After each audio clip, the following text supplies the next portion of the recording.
नमस्कार राहलिया, प्रदीप, ओम प्रकाश, मरियम, यश, वरदान, लक्की, नेहा,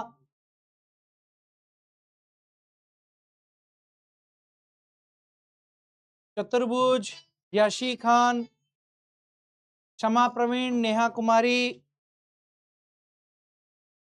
मुस्कान, सृष्टि, संजय, शोभित, भावना, शिखा, कृष्णा, सलोनी, अपर्णा, रुचि, कयामत। ये कौन है भाई? हाय बाबू। क्यों मजबूर करते हो कि शुरुआत में ही डायलॉग बोला जाए? हाय बाबू, क्यों मजबूर करते हो मास्टर को? है कि क्लास के स्टार्टिंग में ही गरिया दे? वाई है? बाबू गया बेटा बाबी के साथ, ठीक है? गया बेटा, घूमने गया। मस्त रहे तू, अब पढ़ाई पर ध्यान दे। हाँ, हाय बाबू। सवाल कराऊं क्या? इधर क्या पेन? पेन ही नहीं है यहाँ। Where is pen?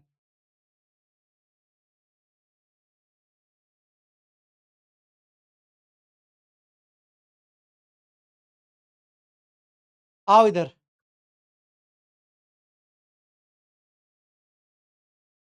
देखो, वेट लॉस करने के लिए सबसे पहले गर्म पानी पीना चाहिए, ठीक है?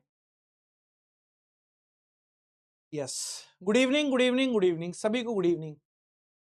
सर क्या पी रहे हैं? बेटा गर्म पानी, वेट लॉस के लिए, मेटाबॉलिज्म एक्टिव करने के लिए। गुड इवनिंग योगेश, कैसा है बेटा? बढ़िया है?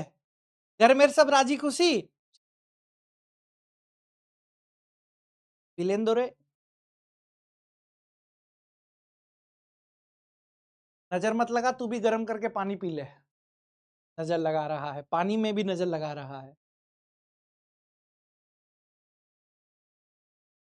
आ जाओ।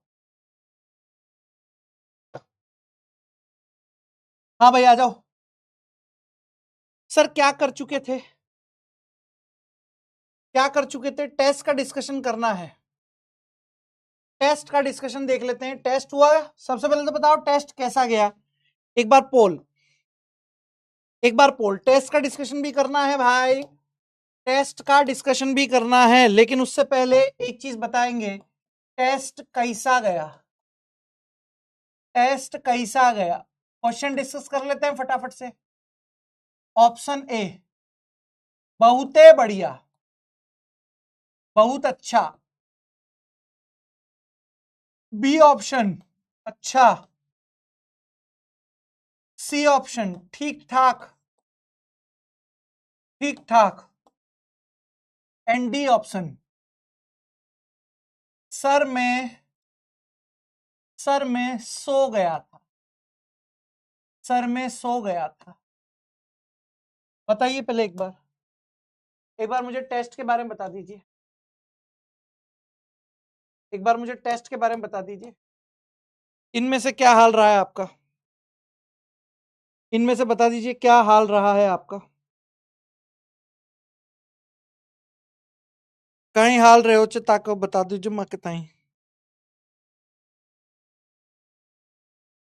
जल्दी से बताओ भाई।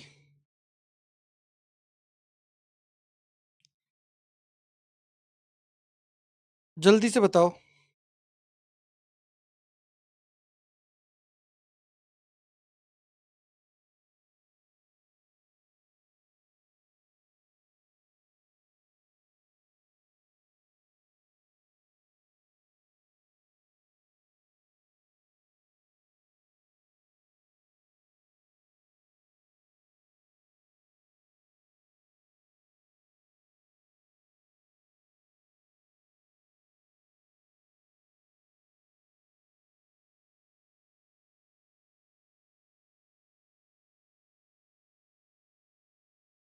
आंसर ये आना चाहिए।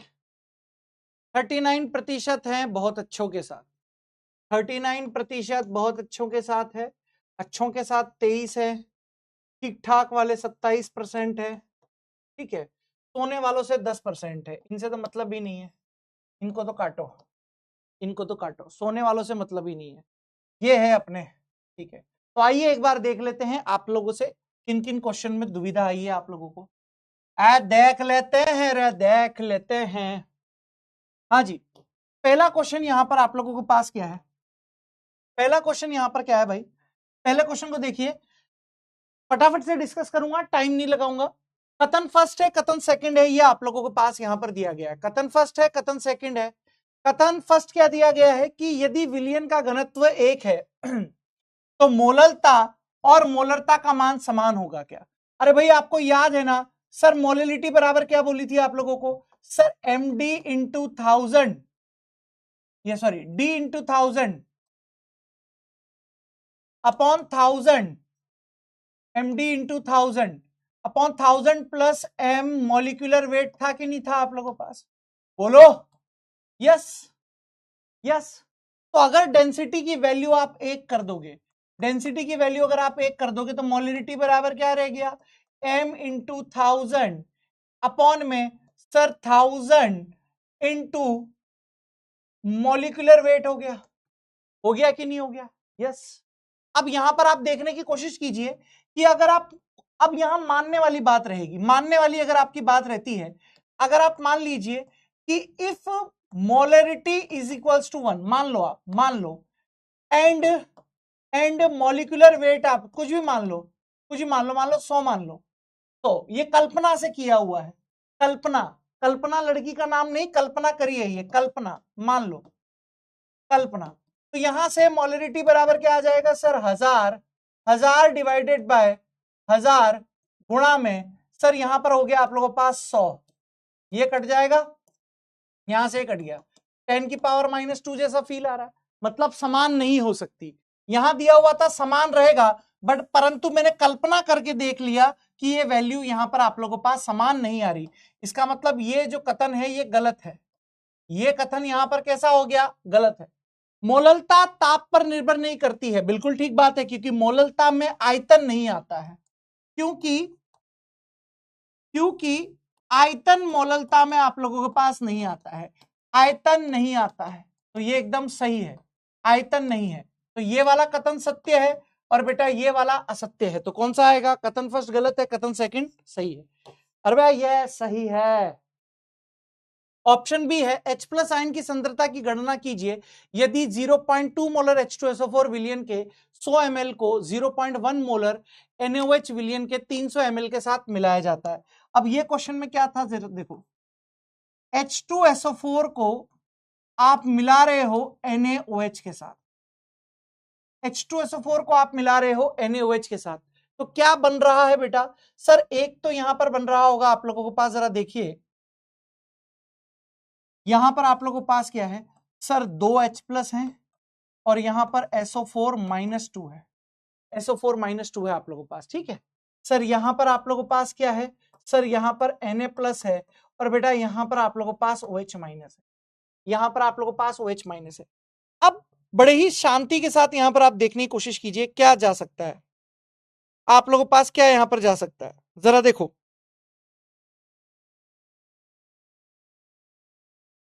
ठीक है।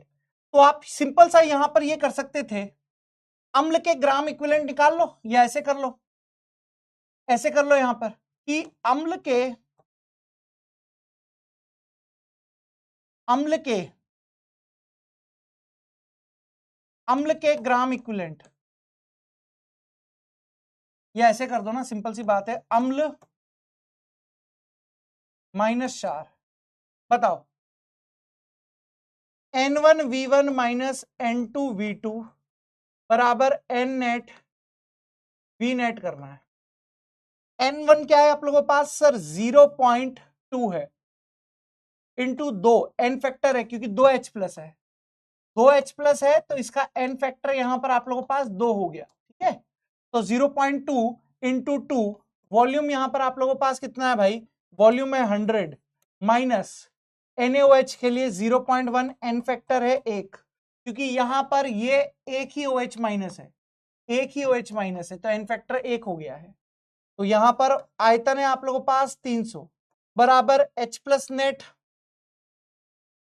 वी नेट कितना हो जाएगा, वी नेट है आप लोगों के पास 400। तो ये हो गया आप लोगों के पास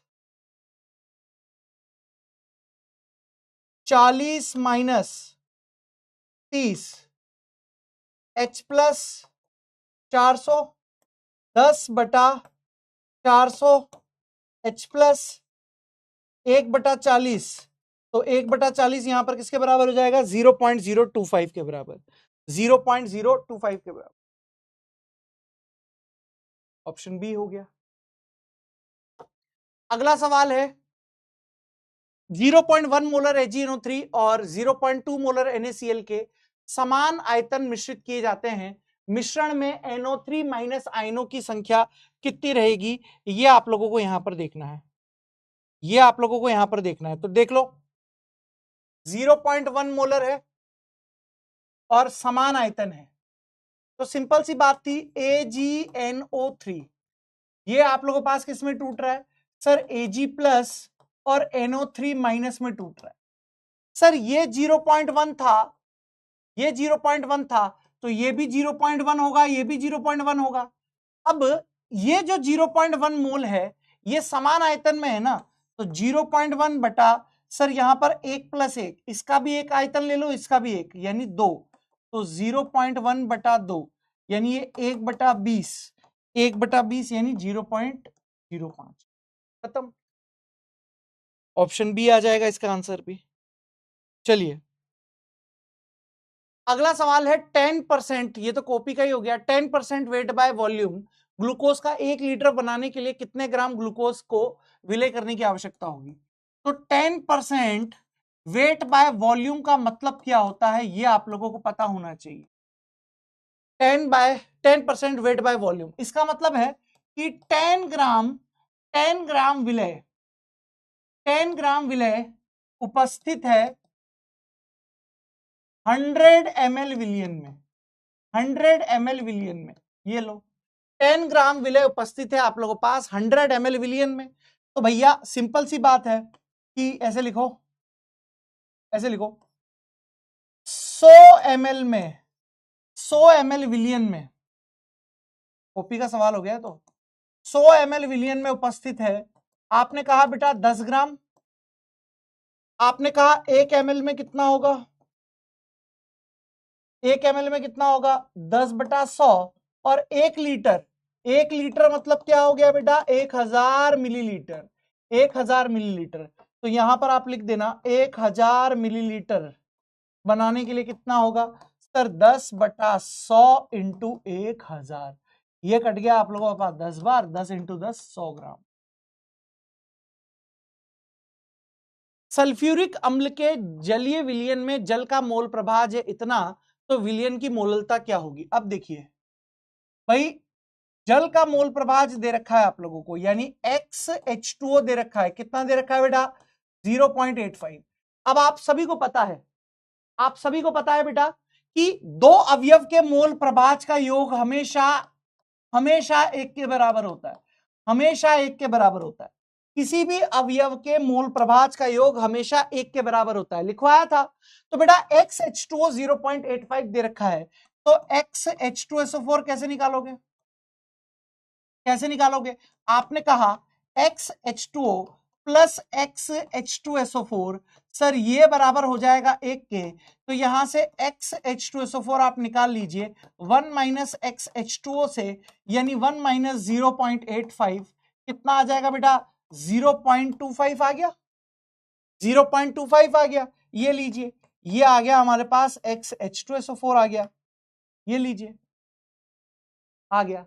सर इसका मतलब एकदम क्लियर कट है मामला, इसका मतलब एकदम क्लियर कट है कि सर यहां पर अब निकाल लीजिए यहां से सर XH2O बटे में XH2SO4, सर यहां से आ जाएगा आप लोगों के पास NH2O बटे में सर NH2SO4, NH2SO4 क्या आ जाएगा सर 0.25 अपॉन में सॉरी H2O कितना आप लोगों के पास 0.85 बटे में 0.25, बटे में आप लोगों के पास 0.25 यहां पर आप लोगों के पास हो गया। ठीक है काट सकते हैं तो काट दीजिए, 5 से कट रहा है ये, 5 एकम 5, 5 एकम 5, और यहां पर आ गया बेटा आप लोगों के पास 5 एकम 5, ठीक है, 5 सत्ते 35 और ये 55 25, ये आ गया, ये आ गया दोस्त। तो अब यहां पर क्या करोगे, अब यहां पर क्या करोगे, क्या गलत है, अच्छा 25, अच्छा अच्छा अच्छा अच्छा, कोई दिक्कत नहीं, कोई दिक्कत नहीं, भाग देने में से ये 0.15 बचेगा, 0.15 बच गया तो ये 0.15, कोई बात नहीं सर। 5 5 से ये कट रहा है 17 बार, 5 से कट रहा है 3 बार, 17/3 आप लोगों के पास आ गया, 17/3 आ गया। तो मोललता निकालनी है सर, मोललता बराबर क्या होगा आप लोगों के पास, सर विलय के मोल, विलय के मोल बटे में विलायक का भार केजी में, विलायक का भार, और ये किस में रखना है दोस्त, केजी में आप लोगों को रखना है। बताओ विलय के मोल तो आप लोगों ने निकाल ही लिए, विलय क्या है H2SO4, विलय क्या है यहां पर H2SO4, ये विलय है, ये विलय है, और जल यहां पर आप लोगों के पास क्या है, विलायक है, जल क्या है सर, विलायक है। तो अब काम खत्म हो गया, विलय के मोल आप लोगों ने निकाल लिए हैं 3, विलायक का भार कितना है सर, 17 तो मोल थे, इंटू 18 इंटू केजी के लिए ऊपर 1000 आ गया, 3000/17 इंटू 18 कितना आ रहा है आपके पास, करके देख लेते हैं।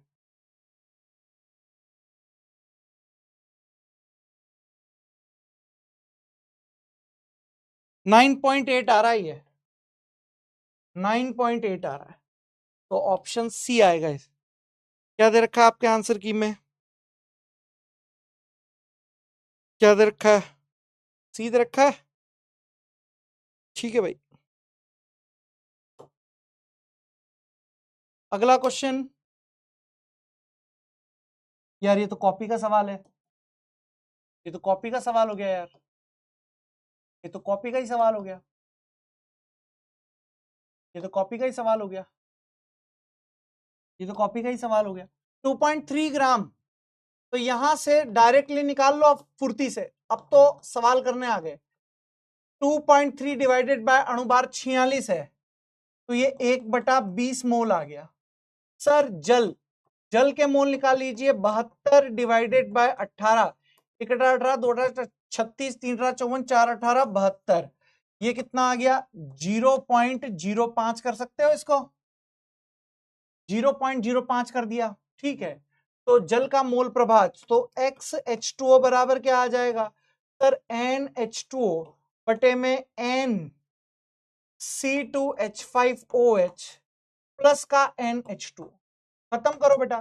सर NH2 कितना आप लोगों के पास 4 बटा, सर ये है 0.05 प्लस 4, ठीक है 1/20, ठीक है 4/4.005, ये वैल्यू कितनी आएगी, लगभग 0.98 के आसपास आएगी, करके देख लेते हैं एक बार। 0.98 वैसे तो मैंने रफली कर ही दिया है, एक बार एक्यूरेट भी चेक कर लेते हैं। 4/4.005 यही आ रही है, 0.99 के आसपास है, 0.99 है, तो ऑप्शन सी हो जाएगा। अबे इतने आसान क्वेश्चन कोई देता है क्या, शुक्र मनाओ मैंने नहीं दिया, शुक्र मनाओ मैंने पेपर नहीं बनाया, इतना आसान पेपर कोई देता है क्या, ये कोई पेपर है क्या। 250 ml 0.1 मोलर विलियन बनाने के लिए NaOH के कितने ग्राम की आवश्यकता है, तो 0.1 is equals to weight in gram divided by sir molecular weight into 250 into यहाँ पर 1000, सर मोलिकुलर मास की जगह कर दो, मोलिकुलर मास की जगह यहाँ पर कितना करोगे 40, तो सर वेट इन ग्राम यहाँ पर कितना हो जाएगा सर 0.1 इंटू 40 इंटू 250 बटे में 1000, सर ये कितनी बार कट गया 4 बार, 4 से ये 10 बार, तो ये हो गया है 1/10, 1 ग्राम, 1 ग्राम, खत्म खत्म। अगला क्या है, 5 NaCl को 90 में NaCl का मोल प्रभाज, तो यहां से NaCl के मोल 5 बटे में 58.5 कितना आ गया सर 0.1 मोल आ गया। सर NH2 निकाल लो, कितना आ गया सर 90/18, 5 आ गया, खत्म हो गया यार। तो यहां से x NaCl, NaCl, x NaCl, तो भाई x NaCl हो गया है। यहां पर आप लोगों के पास कितना आएगा, तो 0.1 डिवाइडेड बाय 5.1, 1/51 कर दो इसको, 1/51, 1/50 होता, 0.02 आ जाता, तो 0.0196 के आसपास आएगा डी ऑप्शन, 0.0196। यही आ रहा है क्या, चेक करें, यही आ रहा है क्या? कई बार आंसर की में भी तो गलत दिया रहता है। ठीक है भाई, 3 मोलर NaCl का घनत्व इतना है, मोलरता कितनी होगी? अरे 3 मोलल, 3 मोलल का मतलब यहां पर विलय के मोल, विलय के मोल कितने हो गए, 3 हो गए। विलयन का आयतन 1 लीटर है, विलयन का आयतन 1 लीटर यानी 1000 मिलीलीटर। ठीक है, विलयन का भार निकालो, विलयन का भार निकालो, कितना आ गया विलयन का भार? आपने कहा कि सर 1000 को 1.11 से गुणा करोगे, 1110, ये आ गया विलयन का भार। ठीक है, तो विलायक का भार निकालो, विलायक का भार 1110 माइनस 3 गुणा 40, 1110 माइनस 120, कितना हो रहा है, कितना हो रहा है, कितना हो रहा है? अबे 5 मिनट का तो पेपर था यार। 1110 माइनस 120, 990, 990 ग्राम। तो मोलर, मोलरता, अब मोलरता पूछी हुई है क्या कर रहा हूं मैं, देख रहे हो तुम, देख रहे हो, यहां पर आएगा विलायक का भार, मोलरता पूछ रहा है मैंने, मोलर 1000 ग्राम हो गया, क्योंकि 3 मोलर का मतलब होता है 3 मोल 1 किलोग्राम में, तो ये 1000 ग्राम हो गया आप लोगों को, 1000 ग्राम। अब डेंसिटी दे रखी है आप लोगों को,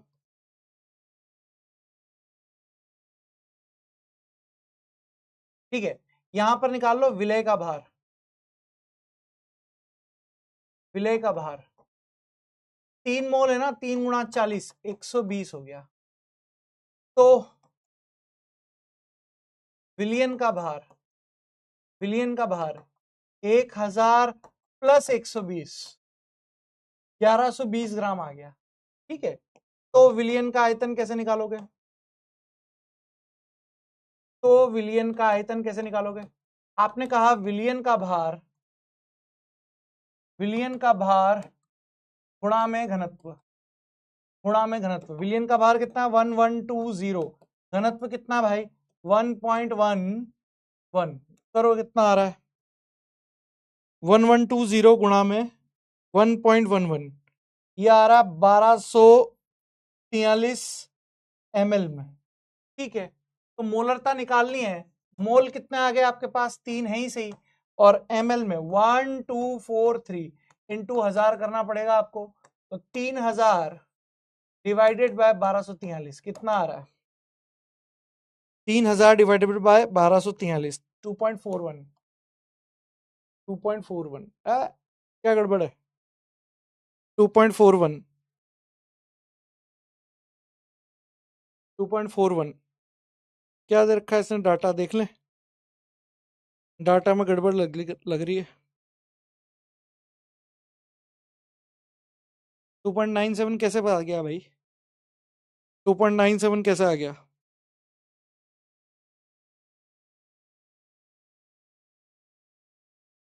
3 मोल है तो 3 इंटू 40, 120 आ गया, 1 kg है, 1120 आ गया। ठीक है, विलायक का भार यहां पर आपने करा 3000/1243, सही तो करा ना,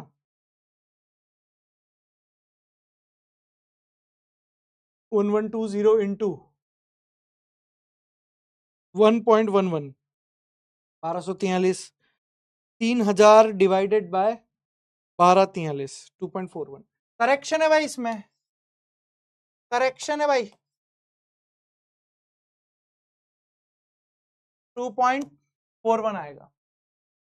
ठीक है, फिर भी अगर आंसर टिकाना होता तो ऑप्शन ये टिका सकते। ठीक है,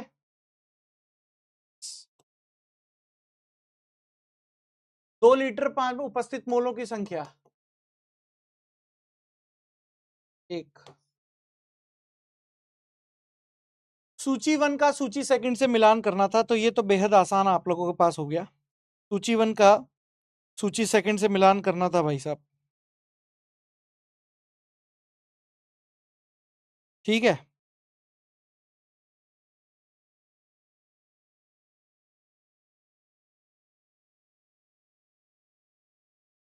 मोलरता की, मोल लीटर इनवर्स, मोल केजी, मोल प्रभाज की यूनिटलेस, नॉर्मलता की है। ए के साथ 4 है, बी के साथ फर्स्ट है, सी के साथ, डी के साथ थर्ड। ठीक है भाई, कितने क्वेश्चन आए थे? कितने क्वेश्चन आए थे? ये टेस्ट का पूरा डिस्कशन करा दिया। 1 2 3 4 5 6 7 8 9 10 11 क्वेश्चन आए थे आपके। केमिस्ट्री के 11 में से सही बता दो, फिर आगे बढ़ते हैं। 11 में से कितने सही गए? 11, 10, 9, 9 से कम। 9 से कम वालों पर ध्यान देना पड़ेगा, 9 से कम वालों पर ध्यान देना पड़ेगा। 11 में से किसके कितने सही गए? आंसर बताओ।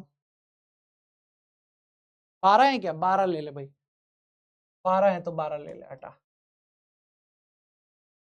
12, 9 से कम वालों पर ध्यान देना पड़ेगा थोड़ा।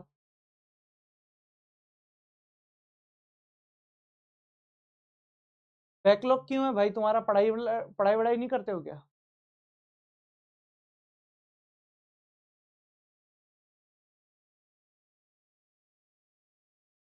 डीपीपी के कुछ क्वेश्चन अगर आप लोगों से नहीं बन रहे तो डीपीपी आगे की भी दी जाती है कभी कभी।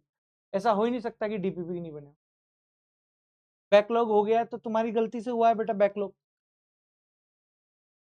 बताइए कौन सा रॉन्ग फॉर्मूला लगाए? कौन सा रॉन्ग फॉर्मूला लगाए इसमें?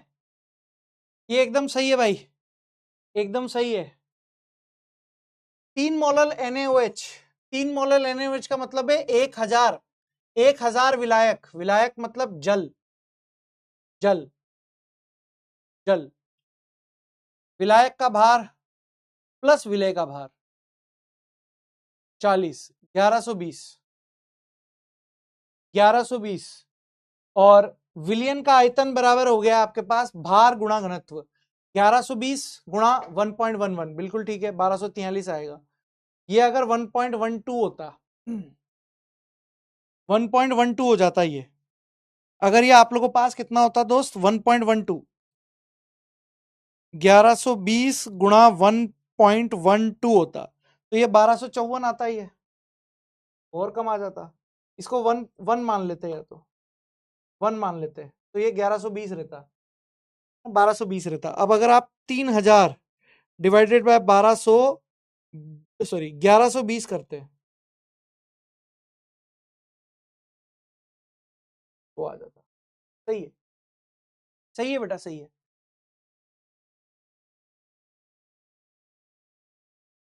तरीका ये भी है भाई, आप उस फॉर्मूले से कर रहे होंगे तो उससे भी आ जाएगा।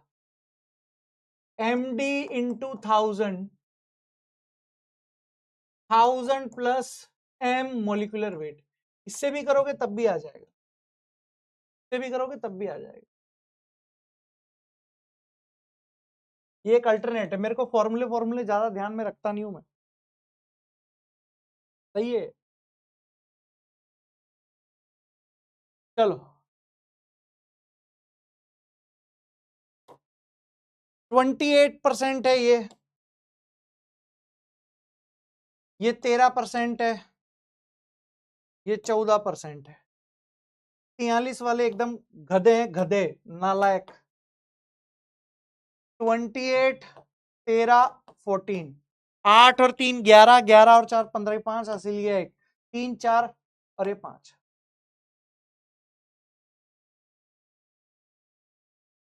ये आपकी जमीनी हकीकत है बेटा, ये आपकी जमीनी हकीकत है, ये आपकी जमीनी हकीकत। आप समझ रहे हैं मेरी बात को? ये आपकी जमीनी हकीकत है, ठीक है। आज आपको आपकी सच्चाई पता पड़ गई,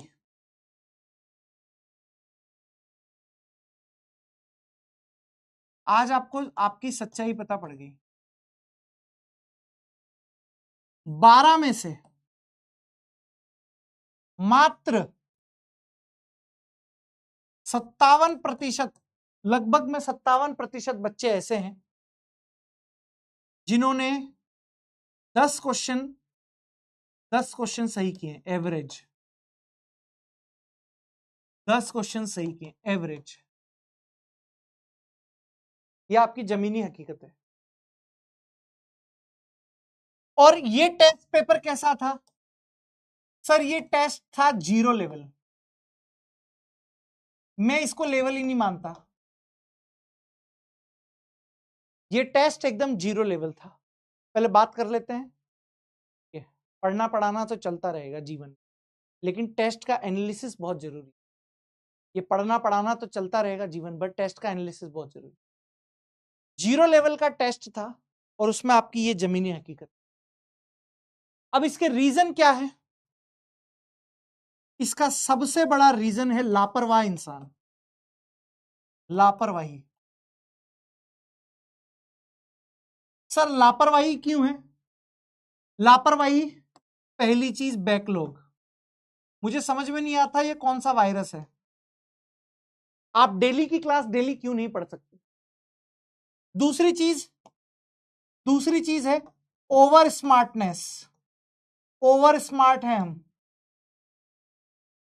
हम टीचर को जज कर रहे हैं कि टीचर सही पढ़ा रहा है या गलत पढ़ा रहा है, ओवर स्मार्ट। दूसरी चीज है कि डिसिप्लिन नहीं है, अनुशासन नहीं है जिंदगी में, अनुशासन नहीं है जिंदगी में,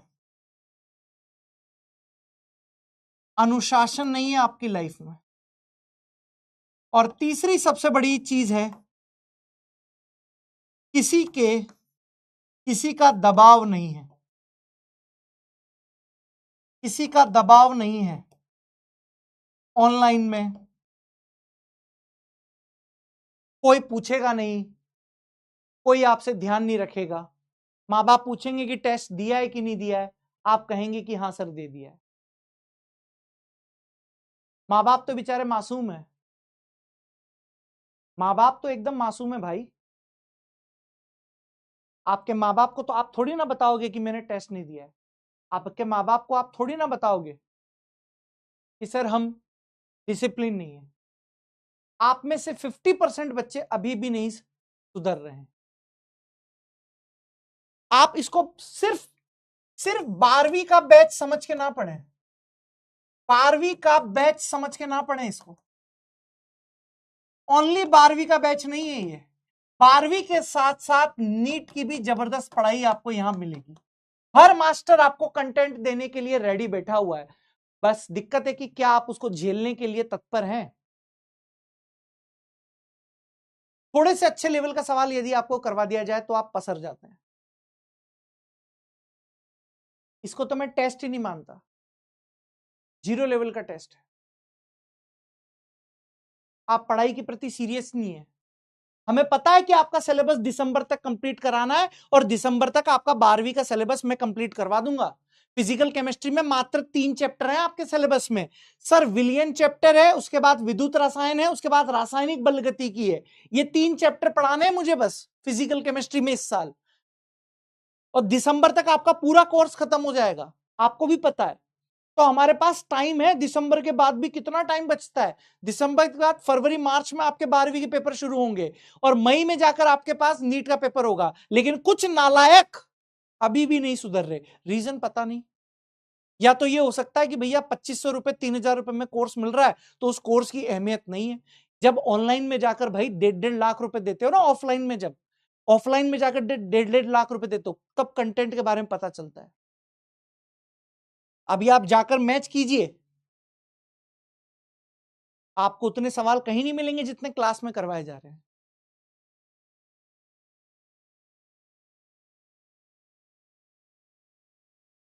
जितनी वैरायटी के सवाल कराए जा रहे हैं। आप सीरियस ही नहीं है अपने जीवन के प्रति। ये टेस्ट आपकी हकीकत को आपको बताने के लिए था सिर्फ। संभलो, कम से कम अपने लिए नहीं ना तो अपने उस माँ बाप के लिए संभलो। जब भी दिमाग भटके ना अपना, तो अपने माँ बाप की शक्ल देखो एक बार कि वो आपके लिए कितनी मेहनत कर रहे हैं दिन रात। उनके शरीर की हालत देखो, आपकी जरूरतों को पूरा करने के लिए वो दिन रात कठिन तपस्या कर रहे हैं। उन बेचारों की शक्लों पे झुर्रियां आ गई हैं, फिर भी वो लड़ रहे हैं पूरी सोसाइटी से आपके लिए, और आप उनको रिटर्न में क्या दे रहे हो? सिर्फ चैटिंग में सेटिंग, चैटिंग में अननेसेसरी फालतू की बातें करना।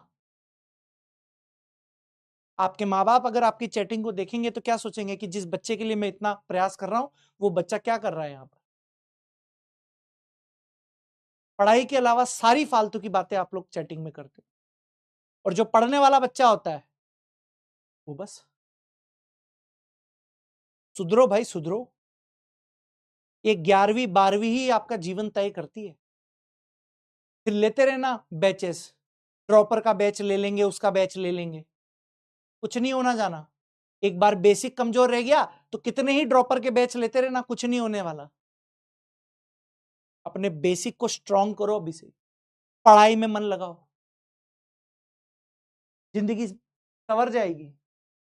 नहीं तो प्राइवेट नौकरी में घूमते रहोगे 5-5 हजार 10-10 हजार के लिए। जीवन भर यही टेंशन रहेगी, खाएं क्या कमाएं क्या। और गलती से अगर घर वालों ने शादी करा दी, गलती क्या करवाएंगे ही सही बेचारे, तो आने वाली भी दुख पाएगी तुम्हारे चक्करों में कि प्राइवेट नौकरी में 5, 10, 15, 20 हजार रुपए कमाने वाले को क्या है आज की दुनिया में। 20 हजार में तो राशन, बिजली का बिल, नल का बिल, किराया ये चला जाता है। क्या खाओगे और क्या खिलाओगे? अपने बारे में नहीं तो तुमसे जुड़े हुए जो जो व्यक्ति हैं उनके बारे में सोचो थोड़ा।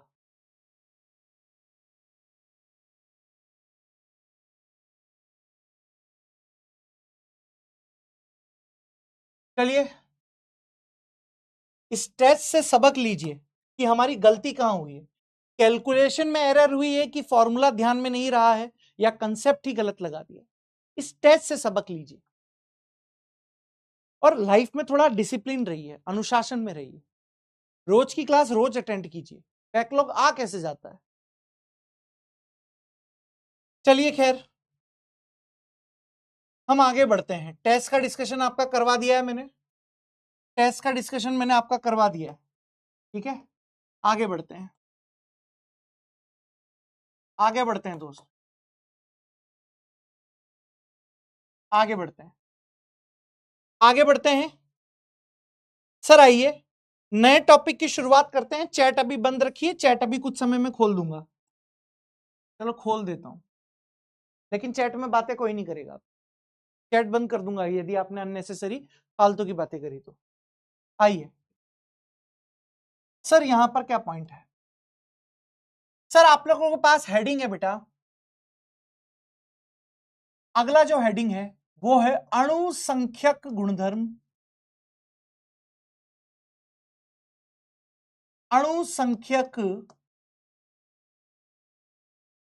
अणुसंख्यक गुणधर्म। सर इसको अंग्रेजी में क्या बोलते हैं? सर इसको अंग्रेजी में बोलते हैं बेटा colligative property. Colligative property, colligative property, अणुसंख्यक गुणधर्म, यानी बेटा इसको बोला जाता है आप लोगों के पास कॉलीगेटिव प्रॉपर्टी। अब क्या होता है बेटा, क्या होता है क्या नहीं होता है, जरा ध्यान पूर्वक आप समझने की कोशिश कीजिए। वॉइस लो नहीं है बेटा, क्या बात करिए, मेरी वॉइस और लो हो ही नहीं सकता। हो ही नहीं सकता, मेरे जितना गला तो कोई नहीं फाड़ सकता। देख इधर, अणुसंख्यक गुणधर्म क्या होता है? प्लीज चैटिंग में देखो, फिर शुरू हो गए आप, फिर शुरू हो गए बेटा आप। चैटिंग में बंद करने देखो, फिर आप बातें करना शुरू हो गए हो, डिस्टर्ब करोगे पढ़ने वाले बच्चों को। ये टॉपिक थोड़ा इंपॉर्टेंट है, ठीक है। देखो इधर, सर अणुसंख्यक गुणधर्म क्या होते हैं, जरा आप देखिएगा, कंसेप्ट समझने की कोशिश कीजिए। सर ये मैंने यहां पर एक बीकर ले लिया है आप लोगों के पास, ये मैंने एक बीकर ले लिया है, इस बीकर के अंदर बेटा मैंने ये जल डाल दिया है, ये बीकर है और इस बीकर के अंदर बेटा जल है। जरा आप ध्यानपूर्वक समझने की कोशिश कीजिए, ध्यानपूर्वक, है ना। ये मैंने यहां पर जल लिया हुआ है आप लोगों के पास, और यहां पर जल लिया हुआ बेटा मैंने, मान लीजिए 1 लीटर, 1 लीटर, ठीक है। अब ऐसे में 3 बीकर ले रहा हूं बेटा, मेरी बात को जरा ध्यानपूर्वक आप समझने की कोशिश कीजिए। ये मैंने 3 पात्र ले लिए हैं आप लोगों से। सर अब मैं क्या कर रहा हूं, सर इस पात्र के अंदर मैं डाल रहा हूं बेटा आप लोगों के पास, सर 10 ग्राम शक्कर में डाल रहा हूं, 10 ग्राम शुगर, यानी 10 ग्राम शक्कर डाल रहा हूं। सर इस पात्र के अंदर मैं क्या कर रहा हूं, सर 100 ग्राम शक्कर डाल रहा हूं, 100 ग्राम शक्कर डाल रहा हूं। सर इस पात्र के अंदर मैं क्या कर रहा हूं, सर इस पात्र के अंदर बेटा मैं 1000 ग्राम शक्कर डाल रहा हूं, 1000 ग्राम शक्कर डाल रहा हूं। जरा आप मेरी बातों को गहराई से समझने की कोशिश कीजिएगा। पात्र तीनों ही सेम है, पात्र तीनों ही सेम है, कंसेप्ट को समझिएगा बेटा ध्यान से। सर पात्र तीनों ही आप लोगों के पास सेम है। सर यहां पर पात्र 1 है, सर यहां पात्र 2 है, सर यहां पर पात्र 3 है। पात्र तीनों ही आप लोगों के पास सेम है। सर तीनों ही पात्र में जल आप लोगों के पास 1 लीटर है। बस फर्क क्या है, सर यहां पर आपने 10 ग्राम शक्कर डाली है, सर यहां 100 ग्राम शक्कर डाली है, सर यहां पर 1000 ग्राम शक्कर डाली है। 10 ग्राम, 100 ग्राम, 1000 ग्राम। तो अब मेरा आप लोगों से सवाल क्या है, अब मेरा आप लोगों से सवाल यहां पर यह बनता है कि बताइए ज्यादा मीठा कौन सा विलयन बनेगा। मैं आप लोगों से सवाल कर रहा हूं, सर ज्यादा मीठा सॉल्यूशन कौन सा बनेगा।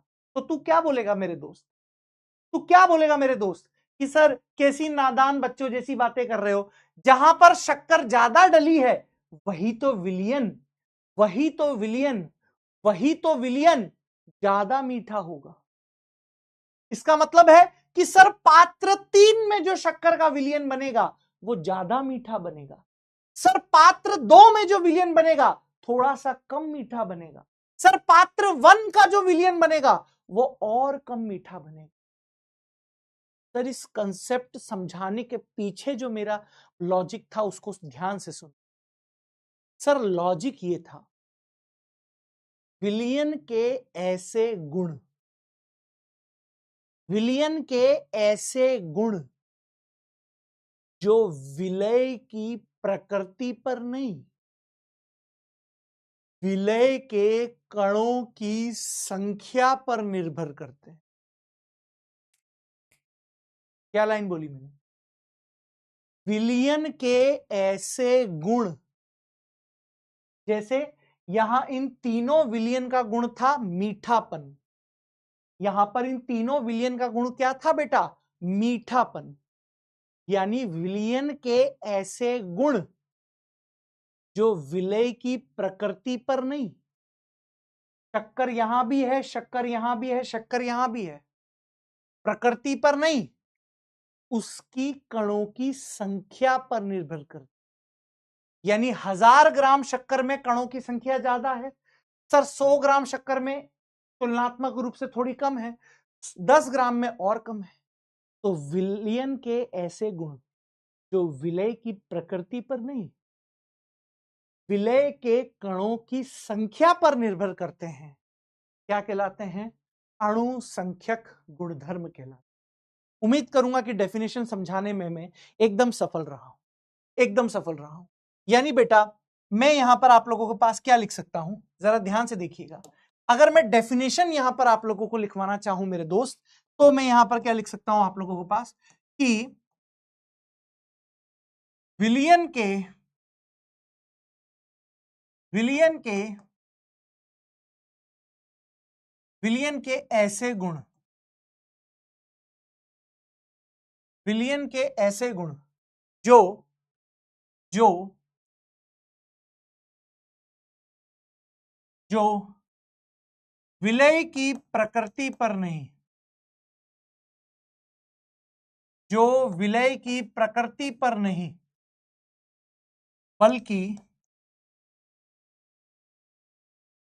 विलय कणों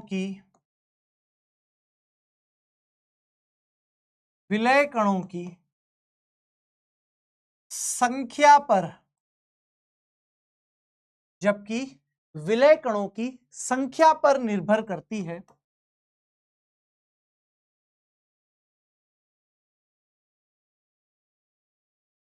संख्या पर निर्भर करती है, अणुसंख्यक गुणधर्म कहलाती है।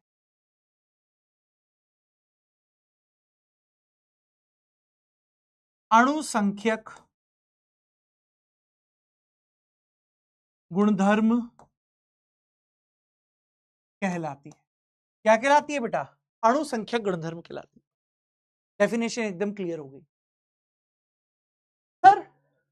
यहां पर देखिए, अगर मैं इसे शॉर्ट में लिखना चाहूं कि सर अब मैं बार बार ये नहीं बोलूंगा, अणुसंख्यक गुणधर्म में मैं बार बार शब्द का प्रयोग नहीं करूंगा, मैं शॉर्ट में यूज करूंगा। तो शॉर्ट में इसे आप सीपी भी लिख सकते हो। शॉर्ट में आप इसे क्या लिख सकते हो बेटा? सीपी, नॉट दिल्ली का कनॉट प्लेस। सीपी मतलब अपने लिए होगा अणुसंख्यक गुणधर्म, यानी आप इसे लिख सकते हो, इसे सी डॉट पी के द्वारा दर्शाया जाता है, इसे सी डॉट पी के द्वारा दर्शाया जाता है। ठीक हो गई सर लाइन? ये इसमें कोई दिक्कत वाली बात नहीं। सर अगली लाइन में यहां से लिखूंगा आप लोगों के पास, अगली लाइन में यहां पर लिखूंगा, क्या आप लोगों के पास हो सकती है? जरा देखिएगा, अगली लाइन में यहां पर लिख सकता हूं, जरा देखिए। इसका मतलब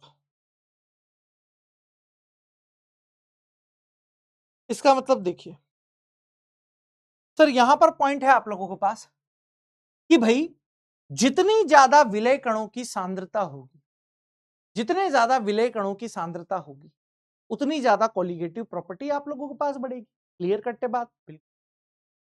तो सर यहां पर मैं लिख सकता हूं बेटा आप लोगों के पास कि सर कितने प्रकार के अणुसंख्यक गुणधर्म हैं।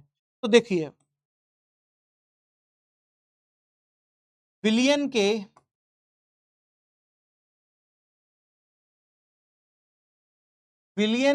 अणुसंख्यक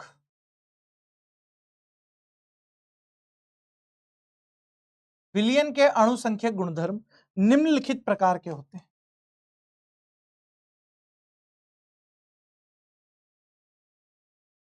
निम्नलिखित प्रकार के होते हैं। कौन कौन से होते हैं बेटा? देखिएगा, कौन से आपको पढ़ने हैं यहां पर, जरा देखने की कोशिश कीजिएगा। फर्स्ट पॉइंट मेरे दोस्तों मैं आप लोगों के लिए लिख रहा हूं यहां पर। फर्स्ट पॉइंट होता है बेटा आप लोगों के पास, ए पॉइंट है, वाष्प दाब में आपेक्षिक अवनमन, जिसको आप पढ़ चुके हो। वाष्प दाब में आपेक्षिक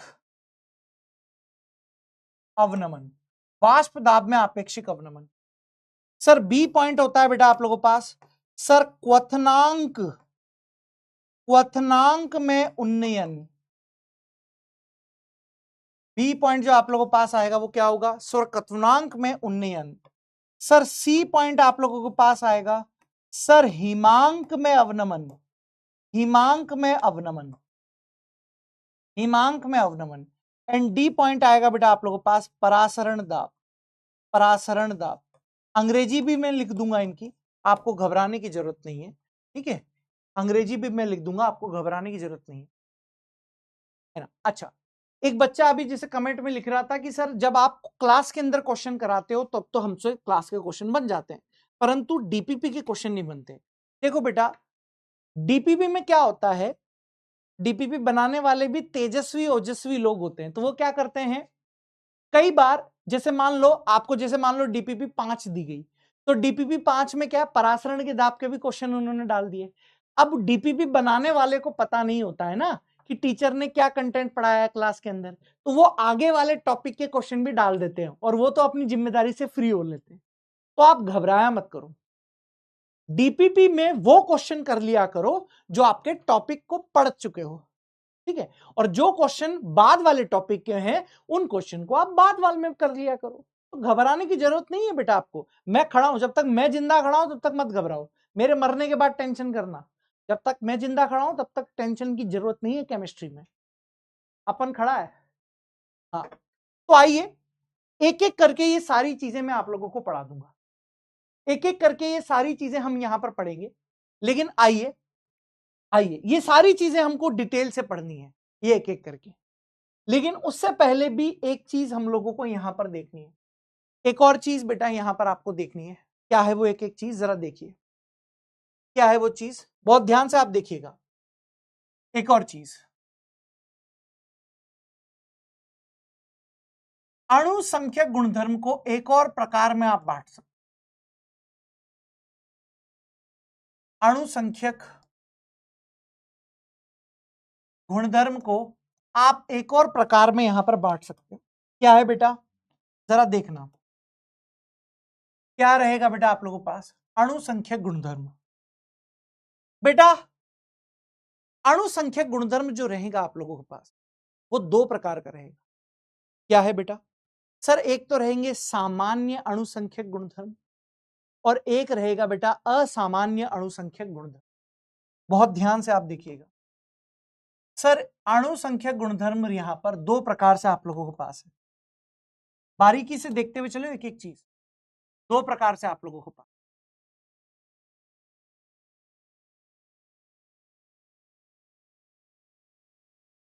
सर कौन से दो प्रकार रहेंगे, सर एक तो आप लोगों के पास रहेगा यहां पर, देखते हुए चलिएगा,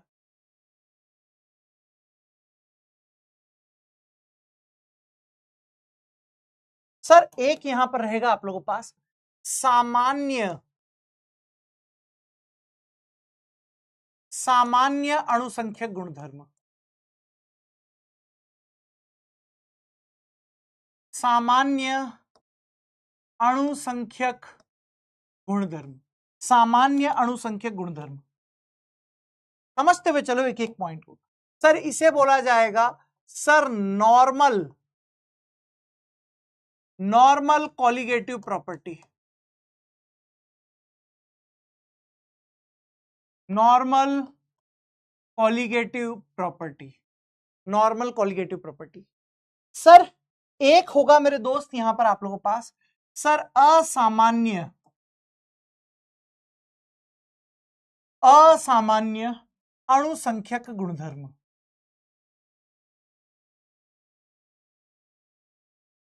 असामान्य अणुसंख्यक गुणधर्म। अब सर ये सामान्य और असामान्य में क्या अंतर है, जरा आप समझने की कोशिश कीजिए।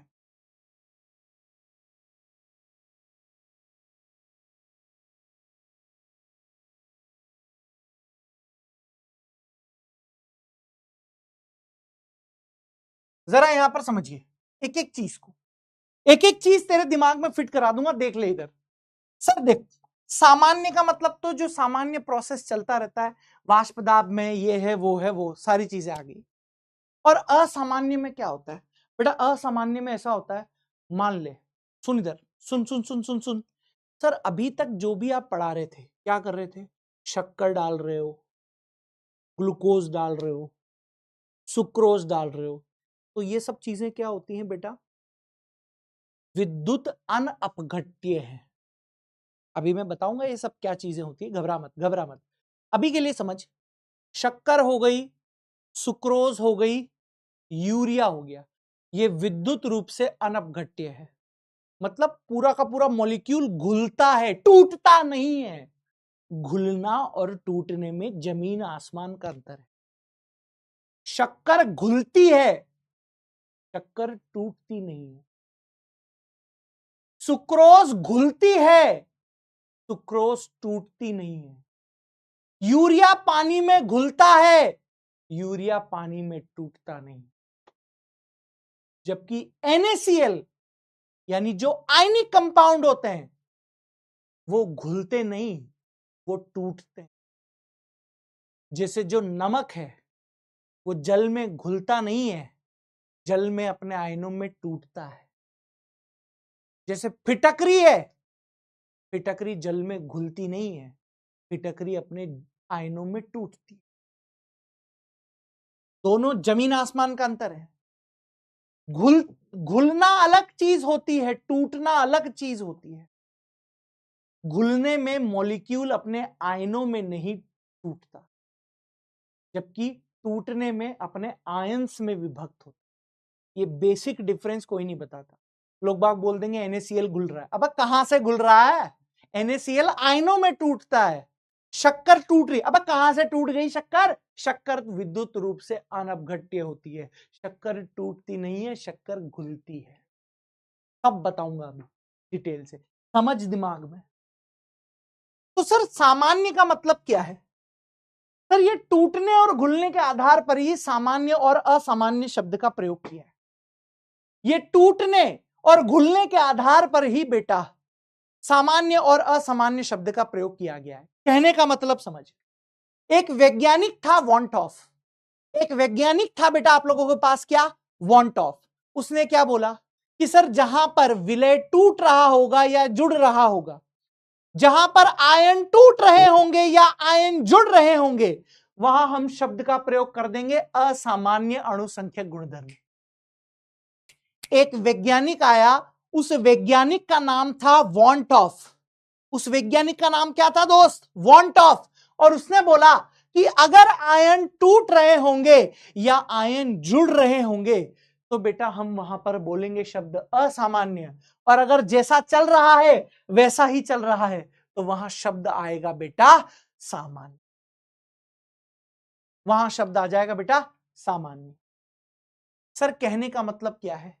सर बड़ा ही आसान कर दिया आपने तो। बिल्कुल बेटा, तू टेंशन मत ले, मैं खड़ा हूं, तेरे लिए ही खड़ा हूं भाई, तेरे लिए अंतिम समय तक खड़ा रहूंगा, तू टेंशन मत ले।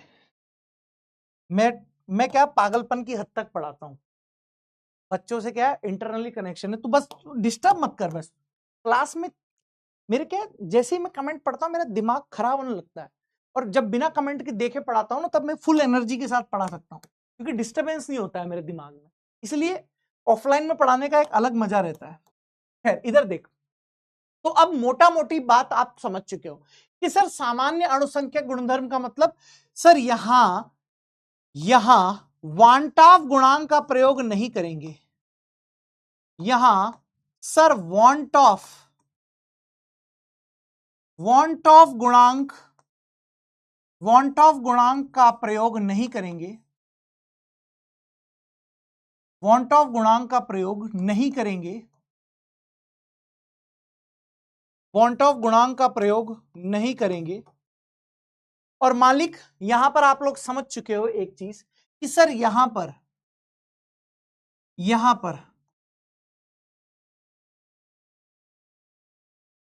वांट ऑफ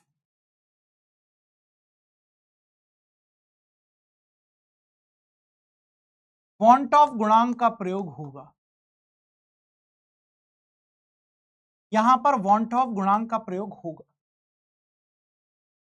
सर अब सवाल आता है कि सर वांट ऑफ गुणांक क्या होता है? बिल्कुल अभी पढ़ाऊंगा तेरे को, सारी चीज पढ़ाऊंगा।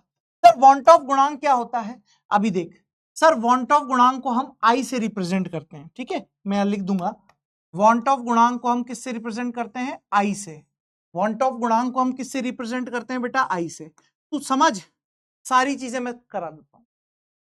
सर इसका मतलब कि सर ये जो असामान्य गुणधर्म है, यहां पर क्या होगा आप लोगों के पास?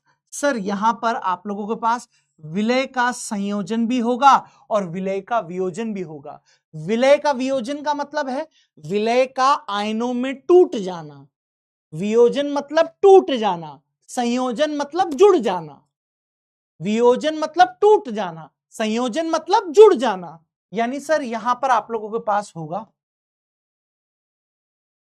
विलय का वियोजन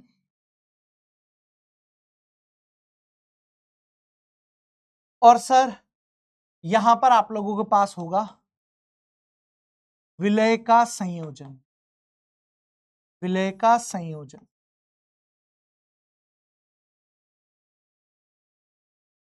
जबकि यहां ऐसा कुछ भी नहीं होगा, यहां नॉर्मली जो चलता हुआ आया है वो अपन करते रहेंगे, है ना।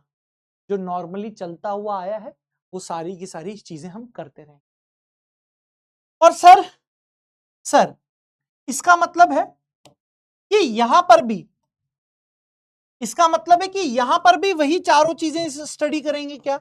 हाँ, यहां पर भी वही चीजें आप स्टडी करोगे। वाष्प दाब में आपेक्षिक अवनमन यहां पर भी स्टडी करोगे, आपेक्षिक अवनमन यहां पर भी स्टडी करोगे। सर यहां पर भी आप स्टडी करोगे क्वथनांक में उन्नयन, यहां पर भी बिल्कुल स्टडी करी जाएगी आपकी। सर तीसरा पॉइंट है हिमांक में, हिमांक में अवनमन यहां पर भी स्टडी करेगा दोस्त। सर यहां पर भी स्टडी करेगा तू परासरण दाब की, परासरण दाब, यहां इन सबकी स्टडी करेगा मेरे दोस्त, सबकी करेगा, लेकिन इनमें कहीं भी तू आई का प्रयोग नहीं करेगा। इनमें सारों में तू आई का प्रयोग बिल्कुल भी नहीं करेगा। सर यहां क्या करूंगा? सर यहां भी तू सारी स्टडी इन्हीं की करेगा, कोई अलग से स्टडी नहीं करनी है दोस्त, कोई अलग से स्टडी नहीं करनी है मेरे जिगर के छल्ले। यहां पर भी तुझे यही स्टडी करनी है, यहां पर भी मेरे जिगर के छल्ले तुझे यही सब कुछ करना है। बस अंतर क्या पड़ेगा? अंतर क्या पड़ेगा मेरे दोस्त? अंतर यह पड़ेगा कि सर यहां आई का प्रयोग नहीं करेंगे, वहां पर आई का प्रयोग करेंगे। फॉर्मूले दोनों जगह सेम होंगे, फॉर्मूले दोनों जगह सेम होंगे, बस अंतर क्या पड़ेगा? सर यहां आई का फॉर्मूला यूज नहीं आएगा, वहां पर आई का यूज आएगा। यहां पर आई का प्रयोग नहीं होगा, वहां पर आई का प्रयोग होगा। इतनी सी कहानी, इतनी सी कहानी। सर अब आप बताओ कि सर ये आई निकालते कैसे? टेंशन मतलब स्टेप बाय स्टेप। अब आता है कि सर आई निकाला कैसे जाएगा? आई निकाला कैसे जाएगा? देख देख इधर, वांट, वांट ऑफ गुणांक आई, वांट ऑफ गुणांक यानी आई।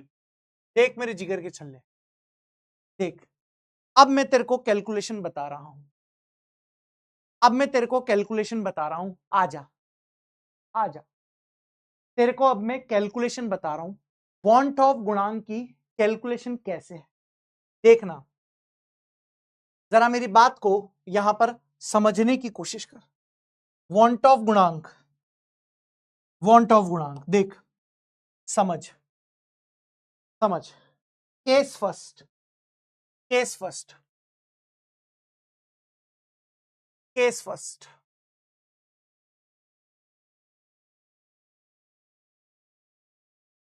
या ऐसे लिख ले, ऐसे लिख ले सर, ऐसे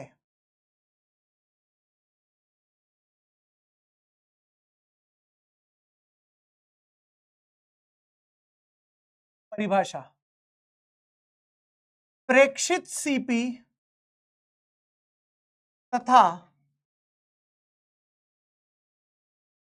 सामान्य सीपी, प्रेक्षित सीपी तथा सामान्य सीपी का अनुपात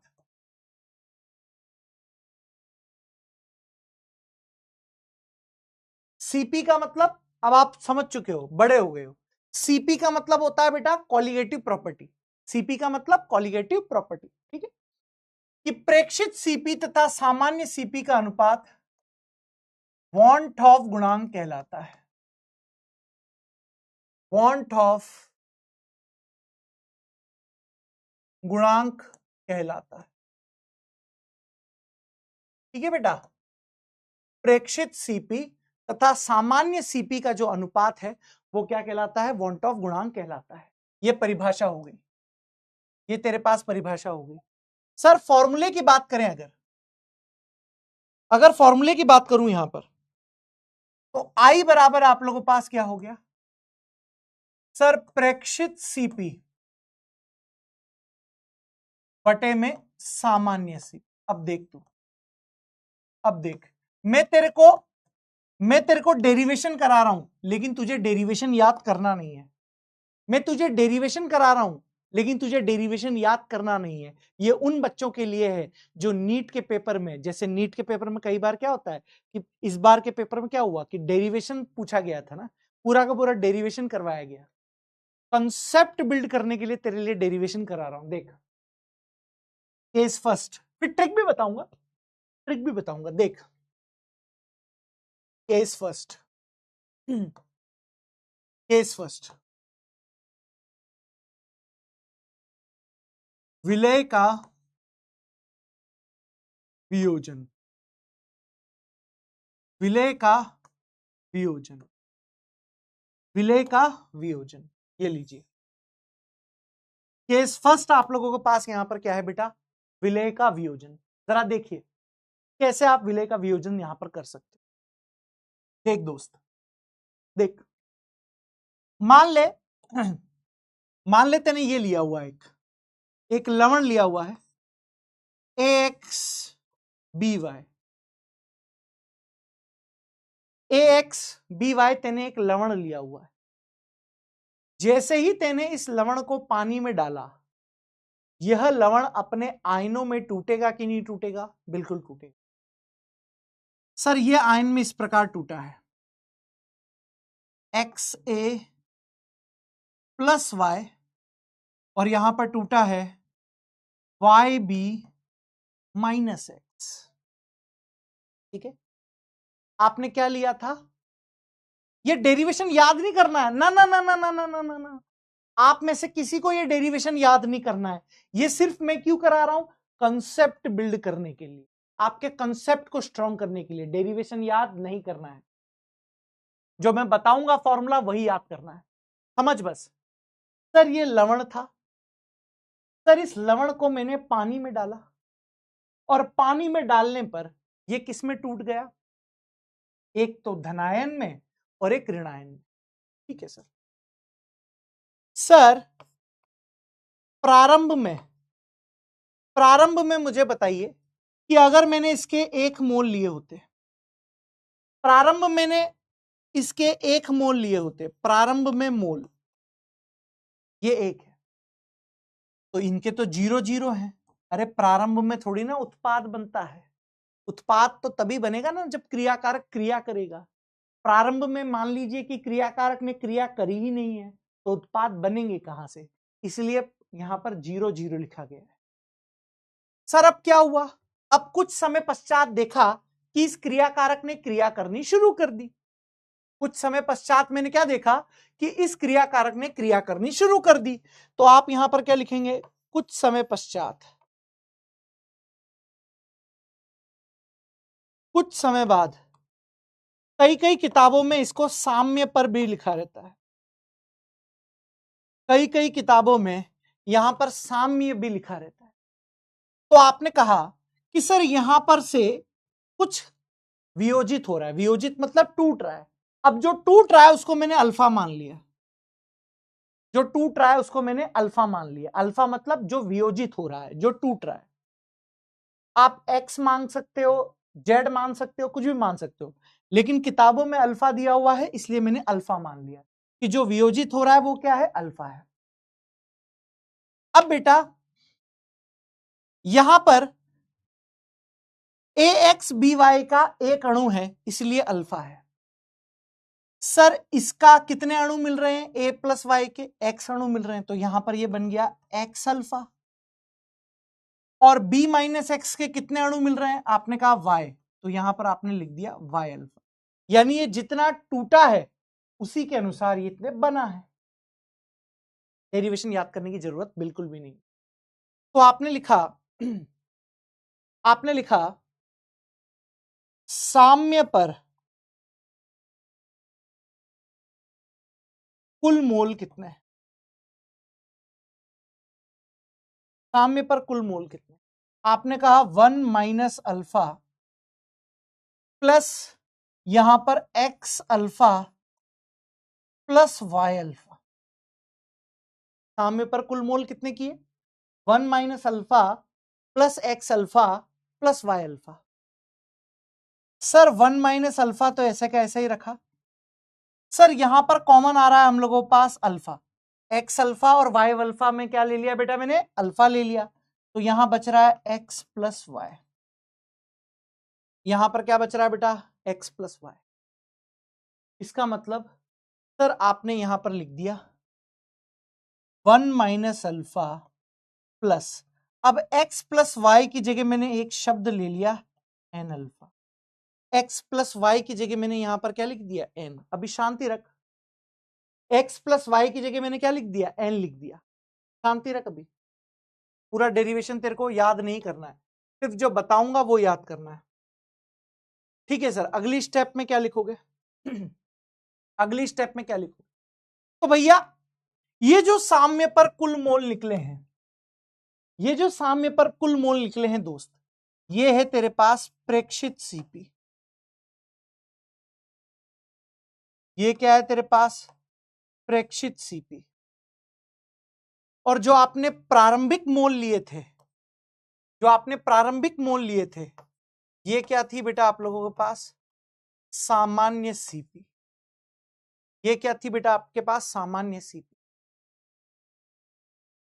जो साम्य पर कुल मोल लिए वो क्या मानी जाती है? प्रेक्षित सीपी। और जो प्रारंभिक में मोल लिए वो क्या मानी जाती है? सर आपके पास सामान्य सीपी। तो आप बोलोगे आई बराबर यहां पर क्या हो गया है? सर आई बराबर यहां पर क्या हो गया है आप लोगों के पास? आई बराबर यहां पर क्या हो गया है? सर प्रेक्षित सीपी, प्रेक्षित सीपी बटे में सर सामान्य सीपी। प्रेक्षित सीपी बटे में सामान्य सीपी। सर प्रेक्षित सीपी की जगह क्या फॉर्मूला लिखोगे आप? Sir 1 minus alpha plus N alpha. Sir सामान्य सीपी की जगह आपने क्या लिखा? सर 1 लिखा। क्या लिखा दोस्त? 1। तो अब मुझे बता दीजिए, अब मुझे बता दीजिए, तो आई की जगह यहां पर क्या फॉर्मूला बचा? अब 1 का भाग दोगे तो 1 ही बचेगा।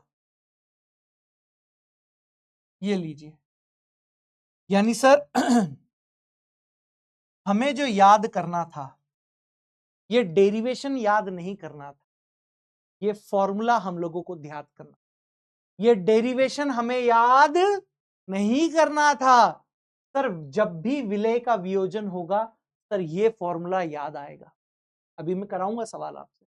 सर जब भी विलय का वियोजन होगा यही फॉर्मूला आप लोगों को याद करना, 1 minus alpha plus N alpha.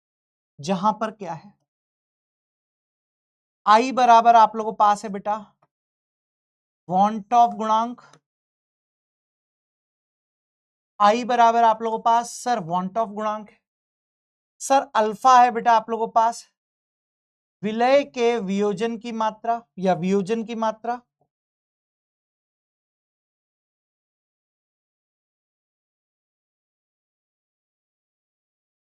वियोजन की मात्रा, या कभी कभी किताबों में दिया हुआ रहता है आप लोगों के पास आयनन की मात्रा। आयनन की मात्रा सर एन का मतलब होता है बेटा आप लोगों के पास कुल आयनों की संख्या। कुल आयनों की संख्या, कुल आयन की संख्या का मतलब क्या हो गया है? सर धनायन प्लस ऋणायन। धनायन प्लस ऋणायन। धनायन प्लस ऋणायन ये होता है।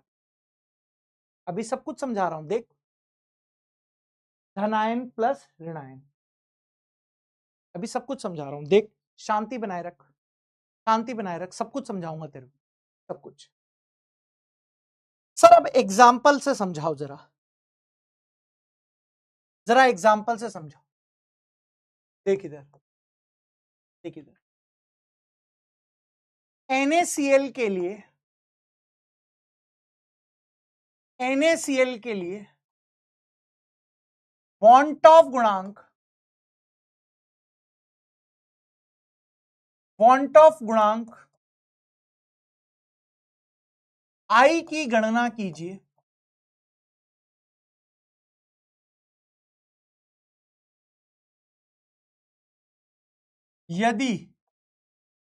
यदि अल्फा बराबर 100% या 1 हो, या 1 हो। जैसे आप लोगों को ये एक स्टेटमेंट दिया है कि NaCl के लिए बेटा वॉन्टॉफ गुणांक I की गणना कीजिए यदि अल्फा बराबर 100% है या फिर 1 हो। आइए बेटा कैसे करेंगे आप इस सवाल को? सर बड़े ही आराम से कहेंगे कि ये जो NaCl है ये किस में टूट रहा होगा? सर ये टूटेगा आप लोगों के पास सर Na पॉजिटिव में प्लस Cl माइनस में, Na पॉजिटिव में प्लस Cl माइनस में। सर यहां पर जो ये Na पॉजिटिव है ये आप लोगों के पास क्या है सर? धनायन है। ये क्या है बेटा? यहां पर धनायन है। सर Cl माइनस यहां पर आप लोगों के पास क्या है? सर Cl माइनस यहां पर ऋणायन है। Cl माइनस यहां पर ऋणायन है। तो आपको तो फॉर्मूला पता है, डेरिवेशन तो करना नहीं है, हमें तो I पता लगाना है। I बराबर क्या है sir? 1 minus alpha plus N alpha. आपने कहा कि सर I बराबर यहां पर क्या हो जाएगा? सर I बराबर फॉर्मूला है 1 minus alpha plus N alpha. आपने कहा ठीक बात है सर, आपने कहा ठीक बात है। सर हमें I की गणना करनी है 1 माइनस अल्फा आप लोगों को दिया हुआ है, या तो आप 100% मान लीजिए या फिर आप 1 मान लीजिए। तो 1 दिया हुआ है तो 1 माइनस 1। अब n का मतलब क्या था बेटा? सर n का मतलब था यहां पर कुल आयनों की संख्या। n का मतलब क्या था दोस्त? कुल आयनों की संख्या। तो आपने क्या कहा? आपने यहां पर बड़े ही आराम से कहा कि सर यहां पर n बराबर क्या होगा? आपने कहा एक तो कैटायन है यानी एक धनायन है और एक ऋणायन है। तो आपने कहा एक धनायन है एक ऋणायन है, तो 1 प्लस 1 कितना हो गया बेटा? 2 हो गया। तो आपने बड़े ही आराम से यहां पर कह दिया कि 1 माइनस 1 और यहां पर 2 इंटू 1। तो बेटा I बराबर क्या बच गया? सर I बराबर बच गया, एक में से एक गया तो 0 और यहां पर बच गया 2। बड़े ही आराम से आपने कैलकुलेट कर लिया। सर आगे एक और एग्जांपल, एक और एग्जांपल यहां पर, एक और एग्जांपल। जैसे सर मैं यहां पर दूं MgCl2 के लिए, MgCl2 के लिए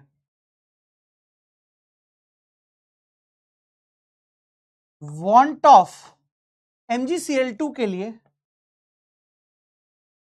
वॉन्ट ऑफ गुणांक I की गणना कीजिए, I की गणना कीजिए, I की गणना कीजिए यदि अल्फा बराबर आपको दे रखा है 50% यानी 0.5 हो, 0.5। यह आप लोगों के पास है, यह आप लोगों के पास एग्जांपल है। तो सर आप कैसे करेंगे? आपने कहा कि सर MgCl2 है, ये किस में टूट रहा होगा? ये किस में टूट रहा होगा? आपने आराम से कहा कि सर ये टूट रहा है हम लोगों के पास Mg+2 में, प्लस टूट रहा है 2Cl माइनस में। और वैसे भी आपको पता लग ही रहा था, वैसे भी आपको देखकर पता लग ही रहा था कि भाई यहां पर ये जो चीज है बेटा, सर ये चीज आप लोगों के पास क्या है? सर ये चीज है हम लोगों के पास धनायन है।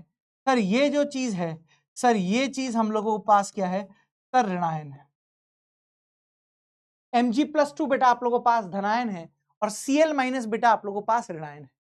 तो आपने कहा कि सर यहां पर टोटल आयन निकाल सकते हो क्या? बिल्कुल निकाल सकते हैं। बताइए यहां पर धनायन कितने दिखाई दे रहे हैं? आपने कहा सर धनायन तो एक ही है।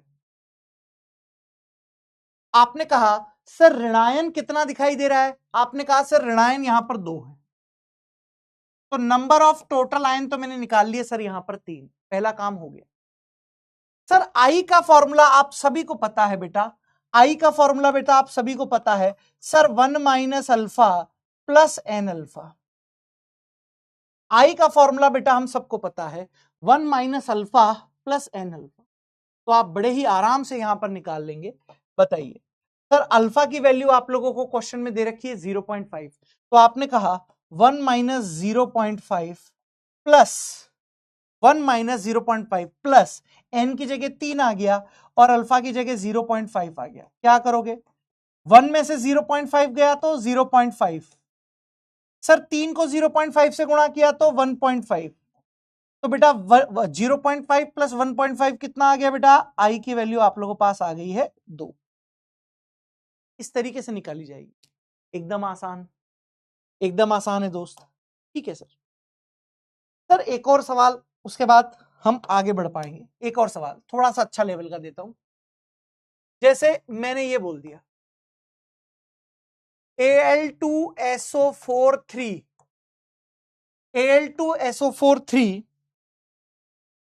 Al2SO4 के लिए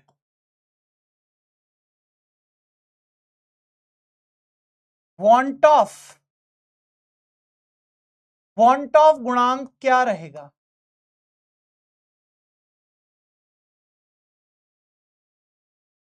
वांट ऑफ गुणांक क्या होगा, मेरी बात को जरा आप ध्यानपूर्वक समझिएगा।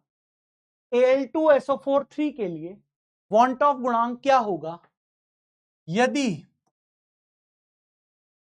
अल्फा बराबर 0.4, ये क्वेश्चन में यदि, अब लैंग्वेज चेंज करते हैं, यदि वियोजन की मात्रा 0.4 हो। अब अल्फा ना देकर मैंने एक लाइन दे दी वियोजन की मात्रा, अब अल्फा ना देकर मैंने यहां पर लाइन दे दी वियोजन की मात्रा, ठीक है ना, तब भी हम समझदार तो हैं ही सही। सर वियोजन की मात्रा कहो या फिर अल्फा कहो एक ही बात होती है, ठीक है मेरे बच्चों। तो सर आपने कहा कर देंगे सर, कोई टेंशन वाली बात नहीं है, कंसेप्ट आपने पढ़ा ही दिया है। सर Al2SO4 सर ये किसमें टूटेगा, सर ये टूटेगा बेटा आप लोगों के पास 2Al प्लस 3 प्लस का 3SO4 माइनस 2, 3SO4 माइनस 2। अभी आप ये कंफ्यूज मत हो ना कि सर हमें आयनों में तोड़ना नहीं आता, सीख जाएगा बेटा, जैसे जैसे हम सवाल करेंगे ना सब सीख जाएगा, घबरा मत, है ना, जैसे जैसे हम सवाल करेंगे सब सीख जाएगा, तू घबरा मत। अभी आप में से कुछ बच्चे कह रहे होंगे सर आयनों में तोड़ना नहीं आता, घबरा मत, जैसे जैसे हम सवाल करेंगे तू सीख जाएगा आराम से, ठीक है। तो सर यहां पर ये जो चीज लिखी हुई है, सर ये चीज यहां पर क्या है बेटा आप लोगों के पास, सर ये धनायन है, ये क्या है बेटा आप लोगों के पास धनायन है, और सर ये चीज यहां पर आप लोगों के पास क्या है, सर ये चीज है यहां पर ऋणायन, ये चीज क्या है बेटा यहां पर ऋणायन है, ठीक है बेटा। अब आइए, अब अगर मैं यहां पर टोटल आयन आप लोगों से निकालना चाहूं कि टोटल आयन यहां पर निकालकर बताइए कितने हैं, तो आप बड़े ही आराम से कहेंगे कि सर 2 तो यहां पर धनायन है और 3 यहां पर आप लोगों के पास ऋणायन है, यानी बेटा 2 प्लस 3 बराबर कितना आ जाएगा बेटा 5 आ जाएगा, 2 प्लस 3 बराबर क्या आ जाएगा सर 5 आ जाएगा। सर अब तो फॉर्मूला आप लोगों को पता है, सर आई बराबर क्या होगा 1 माइनस अल्फा प्लस का सर एन अल्फा, आई माइनस अल्फा प्लस का एन अल्फा है, ठीक है, ये एन अल्फा है। सर यहां पर आप क्या करोगे, सर आई बराबर सर 1 माइनस अल्फा की जगह आ गया है 0.4 प्लस एन की जगह आ गया है यार 5 और ये आ गया है 0.4, तो आई बराबर 1 में से 0.4 गया तो कितना बचेगा दोस्त, सर 1 में से 0.4 गया तो 0.6 बचेगा, 5 को 0.4 से गुणा करेगा तो 2 आएगा, आई की वैल्यू तेरे पास आ जाएगी 2.6। मेरे हिसाब से कंसेप्ट एकदम क्लियर है, मेरे हिसाब से कंसेप्ट एकदम क्लियर है कि अगर कभी भी आप लोगों के पास वियोजन का आएगा, आप लोगों के पास फॉर्मूला अप्लाई करना आ गया है। वियोजन की मात्रा वो देगा ही सही आपको, आयन निकालना आपको आ जाएगा। बोलिए कंसेप्ट क्लियर है? चैट ओपन कर रहा हूं, बताइएगा मुझे कंसेप्ट क्लियर है दोस्त?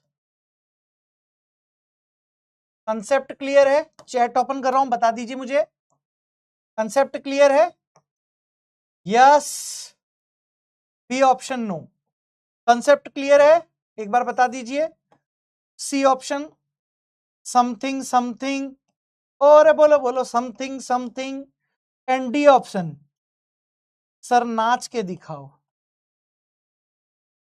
सर नाच के दिखाओ। ऐसे भी होंगे बहुत सारे यहाँ पर, इतना पढ़ाने के बावजूद भी फेफड़ा बाहर आ गया मास्टर का, फेफड़ा। लेकिन अभी भी बहुत सारे नालायक होंगे, सर नाच के दिखाओ। करके बताओ जरा इसको क्या आ रहा है। फिर दूसरा केस पढ़ाते हैं, फिर ट्रिक पढ़ाते हैं। पहले कंसेप्ट तो पढ़ाऊंगा ना, पहले डिटेल तो पढ़ाऊंगा ना। ट्रिक ही पढ़ा दूंगा तो तुम लोग कंसेप्ट ही नहीं पढ़ोगे। अगर डायरेक्ट ही ट्रिक पढ़ाने लग गया तो तुम कंसेप्ट पढ़ने में फिर आलसपना कर दोगे। ट्रिक भी है तुम्हारे भाई के पास, भाई के पास ट्रिक भी है। जल्दी बताओ।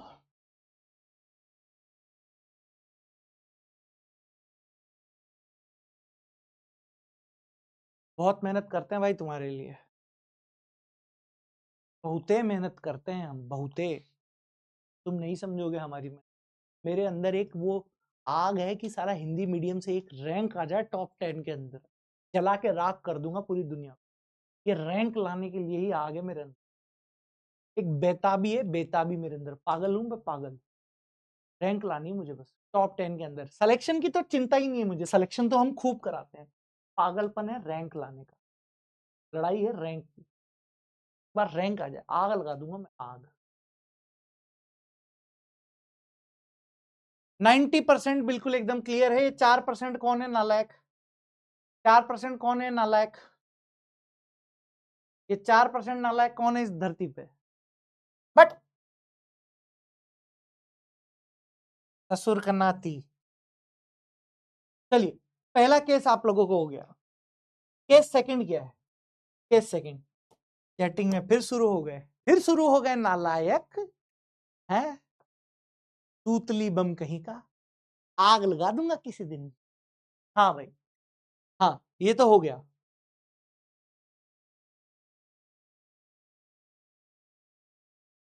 तुम क्या कर रही हो? चने छील रही है बेटा। अब बता क्या करेगा तू? तू पूछ रहा है ना चैटिंग में तुम क्या कर रही हो, चने छील रही है वो तो। अब तू क्या करेगा बता? इसीलिए मैं कमेंट ओपन नहीं करता। तुम क्या कर रही हो, तुम कहां जा रही हो, तुम क्या खा रही हो, तुझसे पूछ के करेगी है? तुझसे पूछ के खाएगी, तुझसे पूछ के बेटा एक काम करेगी करके है? कालीदास कहीं का। बट तुम क्या कर रही हो, पगलेट कहीं का।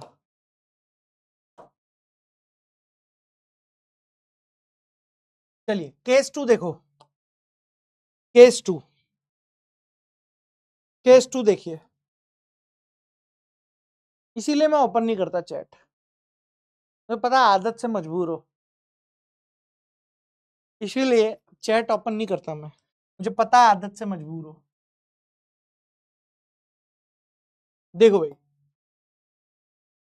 Case second, case second.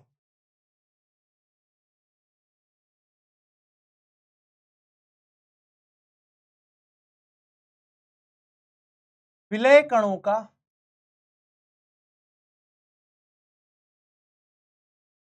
संयोजन या संगुणन।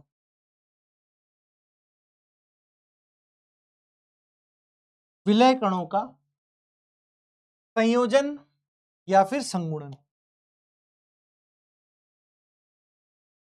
देखो केस पहले में आपको क्या करवाया गया था बेटा? केस पहले में आप लोगों को क्या करवाया गया था दोस्त? विलय का वियोजन करवाया गया था, ठीक है ना दोस्त? केस फर्स्ट में आप लोगों को विलय का वियोजन करवाया गया था, और मैंने वहां भी बोला था डेरिवेशन याद करने की जरूरत नहीं है, सिर्फ काम का फॉर्मूला था ये। सर यहां पर भी डेरिवेशन तो कराऊंगा, कंसेप्ट तो बनाना है ना। जो पढ़ने वाला बच्चा है उसको कंसेप्ट तो सिखाऊंगा ना, तो पढ़ने वाले बच्चों के लिए कंसेप्ट तो पूरा सिखाऊंगा, लेकिन एट द एंड आपको डेरिवेशन याद नहीं रखना है। क्या याद रखना है? फॉर्मूला ध्यान में रखना है। तो आइए दोस्त, आइए, क्या है बेटा आप लोगों के पास सीन, आइए सर जैसे मान लेते हैं यहां पर मैंने लिया हुआ है NA, NA लिया हुआ NA,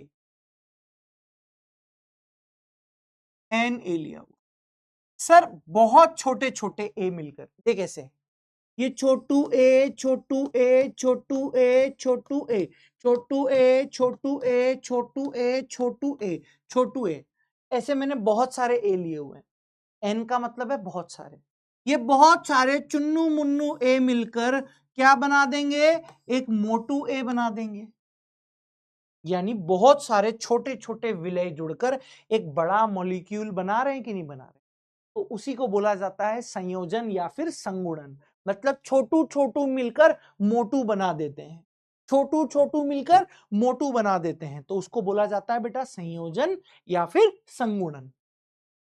यानी बेटा हमने छोटू छोटू ए मिलाकर एक मोटू ए बना दिया, छोटू छोटू ए मिलाकर एक मोटू ए बना दिया। बोलो क्लियर है? यस। अब आइए, वहां पर भी हम लोगों ने क्या किया था सर, प्रारंभिक मोल लिए थे, फिर कुछ समय बाद लिए थे, यहां भी यही करेंगे। आजा मेरे लाल, आजा मेरे लाल। प्रारंभ में यहां पर भी आप लोगों ने एक लिया है प्रारंभ मूल, प्रारंभ में मूल, यहां पर आपने एक लिया है, यहां पर आपने 0 किया है। यहां पर भी लिखोगे बेटा कुछ समय बाद, कुछ समय बाद यानी साम्य पर, कुछ समय बाद यानी साम्य पर। सर यहां पर मान लीजिए, यहां पर मान लीजिए कि आपने वहां पर भी लिखा था, वहां पर भी क्या लिखा था, 1 माइनस अल्फा लिखा था, तो यहां पर भी क्या लिखोगे, 1 माइनस अल्फा लिखोगे। अब खेल यहां पर है, खेल यहां पर है, खेल यहां पर है। अब देखिए यहां पर बहुत छोटे छोटे ए मिलकर एक बड़ा ए बना रहे थे, यानी एन अणु के लिए, एन अणु के लिए यहां पर आपके पास थी अल्फा मात्रा, तो एक के लिए कितनी होगी, देख इधर, एन अणु के लिए, या ऐसे देख, एक आम है आपके पास, एक आम है, या ऐसे लिख 10 आम है आपके पास, 10 आम, 10 आम का मूल्य है, 10 आम का मूल्य है 100 रुपए, तो एक आम का मूल्य कितना होगा, 100/10। ठीक है, ऐसे ही यही कंसेप्ट आप यहां पर लेकर आइए कि एन अणु के लिए, एन अणु के लिए मात्रा दे रखी है बेटा आप लोगों को अल्फा, एन अणु के लिए मात्रा दे रखी है बेटा अल्फा, तो एक अणु के लिए कितनी होगी, एक अणु के लिए कितनी होगी बेटा अल्फा/एन। मम्मी की गणित है ये तो यार, कि 10 आम का मूल्य है 100 रुपए, एक आम का मूल्य होगा 100/10। एन अणु के लिए मात्रा है अल्फा, तो एक अणु के लिए मात्रा अल्फा/एन। मम्मी की गणित है यार, मम्मी की गणित है दोस्त। इसका मतलब, इसका मतलब सर यहां पर आपके पास क्या हो जाएगा, इसका मतलब मालिक ये चीज यहां पर होगी, इसका मतलब सर ये चीज यहां पर आप लोगों के पास हो जाएगी कि आप यहां पर क्या लिखोगे, यहां पर लिखोगे प्रारंभ में एक है सर, यहां पर 1 माइनस अल्फा, यहां पर हो जाएगा अल्फा/एन। अब कैसे आया आपको बता दिया है, ठीक है। सर आप क्या लिखोगे, वही जो लाइन वहां पर लिखी थी कि साम्य पर, साम्य पर कुल मूल, साम्य पर कुल मूल कैसे करेगा मेरे दोस्त, sir 1 minus alpha plus alpha by n. क्या करा मेरे दोस्त ने, 1 minus alpha plus alpha by n यहां पर आपने कर दिया है। ठीक है दोस्त, यहां तक का कोई दिक्कत नहीं है, यहां तक की कोई भी दिक्कत नहीं है, बिल्कुल एकदम सटासट माहौल चल रहा है, सटासट माहौल है, कोई टेंशन ही नहीं है। ठीक है भाई, एक मिनट रुको यार, कोई कॉल पे कॉल कर रहा है।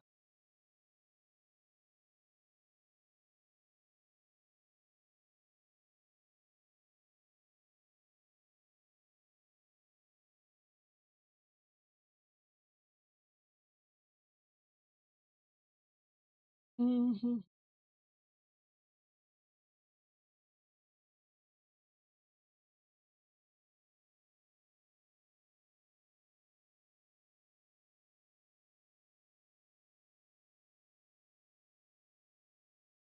ठीक है साहब, ये हो गया है, अब आ जाइए, अब आइए। सर आई का फॉर्मूला आपको क्या बताया गया था? सर आई का फॉर्मूला था प्रेक्षित कॉलिगेटिव प्रॉपर्टी डिवाइडेड बाय सामान्य कॉलिगेटिव प्रॉपर्टी। आई का फॉर्मूला क्या पढ़ाया गया था बेटा आपको? प्रेक्षित कॉलिगेटिव प्रॉपर्टी डिवाइडेड बाय सामान्य कॉलिगेटिव प्रॉपर्टी। सर ये साम्य वाली प्रेक्षित थी, प्रारंभिक वाली सामान्य थी, तो आप यहां पर क्या लिखोगे? यहां पर आप क्या लिखोगे? सर ये तो हो गया है बेटा आप लोगों के पास प्रेक्षित वाली, ये प्रेक्षित वाली हो गया है, और सर ये यहां पर सामान्य वाली हो गया है। तो मेरे हिसाब से आप लोगों को कोई भी प्रॉब्लम नहीं होगी। तो आई बराबर आपने क्या लिखा हुआ है बेटा? आई बराबर लिखा हुआ है आपने प्रेक्षित कॉलिगेटिव प्रॉपर्टी बटे में सर सामान्य कॉलिगेटिव प्रॉपर्टी, सामान्य कॉलिगेटिव प्रॉपर्टी, ये फॉर्मूला आप लोगों ने यूज किया हुआ है। इसका मतलब सर आई, बताइए प्रेक्षित वाली कौन सी है? ये वाली, सॉरी यहां लिख दिया कि मैंने प्रेक्षित, प्रेक्षित वाली कौन सी है बेटा आप लोगों के पास? सर प्रेक्षित वाली ये प्रेक्षित वाली, तो आप यहां पर क्या कर दोगे?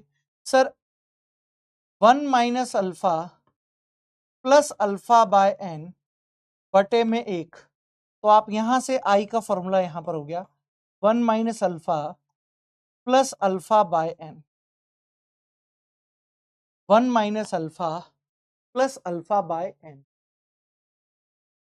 सर यहां पर वही चीजें लिखेंगे, आई बराबर आप लोगों के पास क्या हो गया? सर वांट ऑफ गुणांक है, आई बराबर आप लोगों के पास क्या है? सर वांट ऑफ गुणांक है, ठीक है ना। सर अल्फा यहां पर आप लोगों के पास क्या है? संयोजन, संयोजन या संगुणन की मात्रा है, संगुणन की मात्रा है। एन यहां पर है आप लोगों के पास संयोजित या संगुणित होने वाले आयनों की संख्या, संयोजित या संगुणित आयनों की संख्या।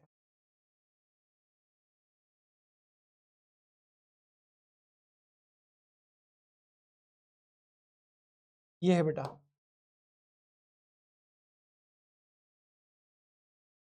ठीक है। अब सर इस पर सवाल करा दीजिए।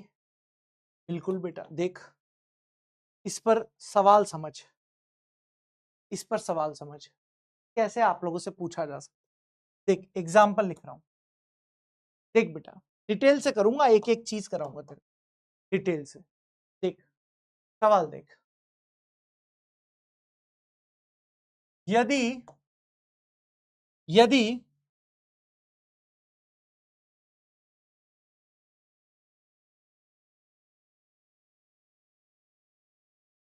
यदि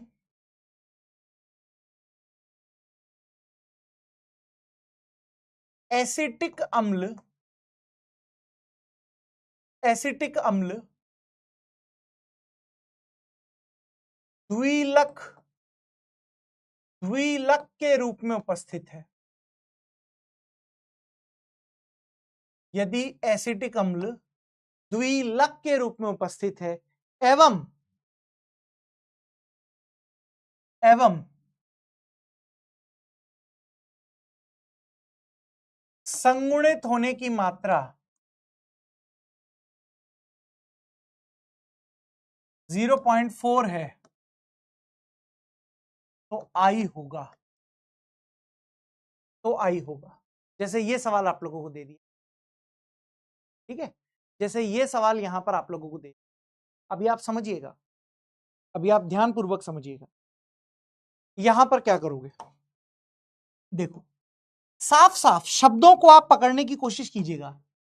द्विलक बोल दिया है, शब्दों को आप समझिएगा, द्विलक बोल दिया है। द्विलक मतलब n की वैल्यू यहां पर 2 दे दी है, द्विलक मतलब n की वैल्यू 2 है। त्रिलक शब्द आ जाता, n की वैल्यू 3 हो जाती।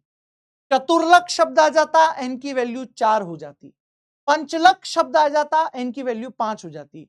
षटलक शब्द आ जाता, n की वैल्यू 6 हो जाती। ठीक है, तो यहां पर द्विलक दिया हुआ है, n की वैल्यू 2 दे दी गई है। अल्फा की वैल्यू 0.4 दे रखी है, तो सारा कुछ तो दे ही रखा है। तो अब तो बस आई निकालना है। तो आई बराबर आप लोगों के पास क्या होगा सर, 1 माइनस अल्फा प्लस का alpha by n, 1 minus alpha plus का अल्फा बाय एन, वैल्यू रख दीजिए, आंसर आ जाएगा 1 माइनस 0.4 प्लस का 0.4 बटे 2, ये आ जाएगा 0.6, 0.6 प्लस 0.2 यानी वैल्यू आ गई 0.8। एकदम आसान, एकदम आसान, एकदम आसान।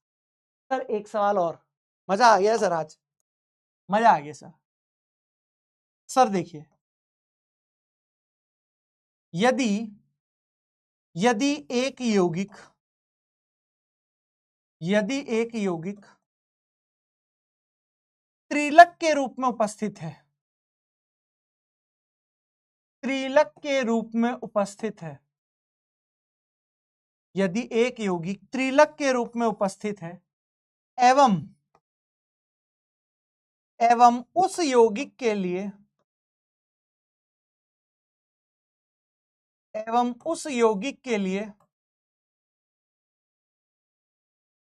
संगुणित की मात्रा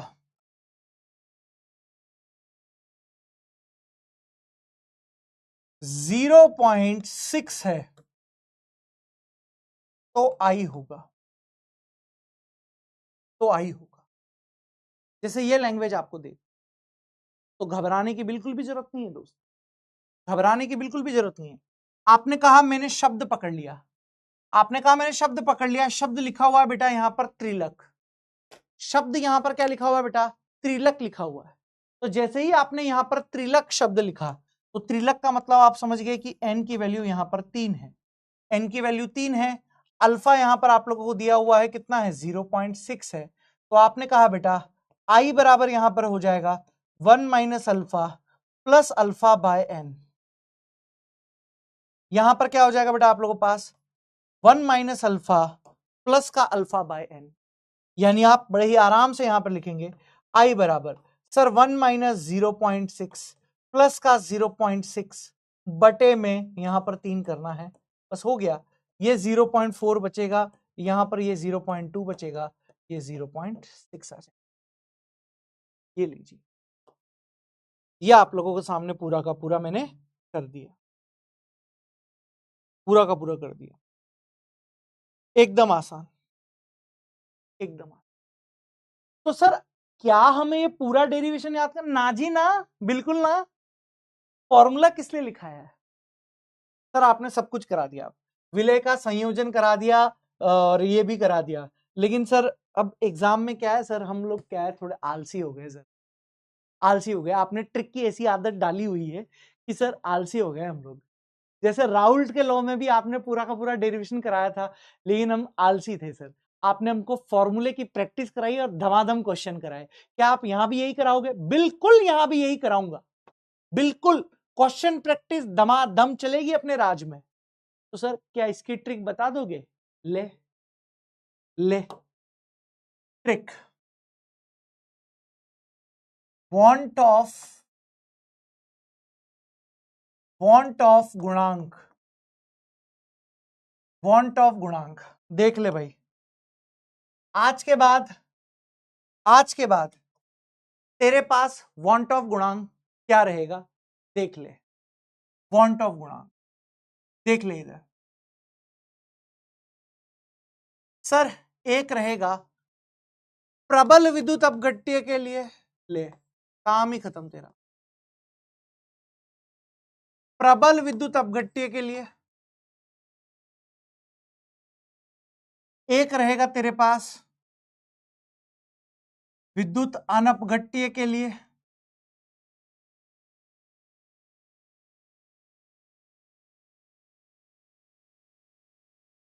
एक रहेगा तेरे पास यहां पर दुर्बल विद्युत अपघट्य के लिए।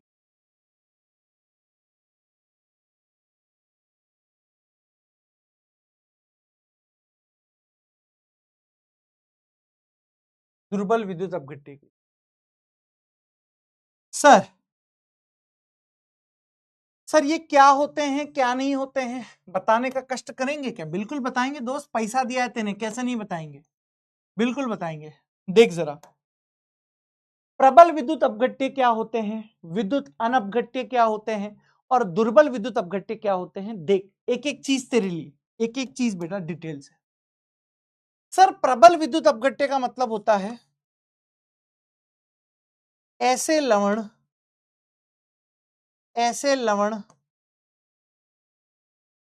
या फिर यौगिक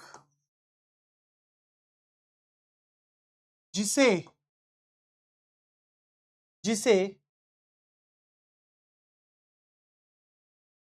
जल में डालने पर या जल में डालने पर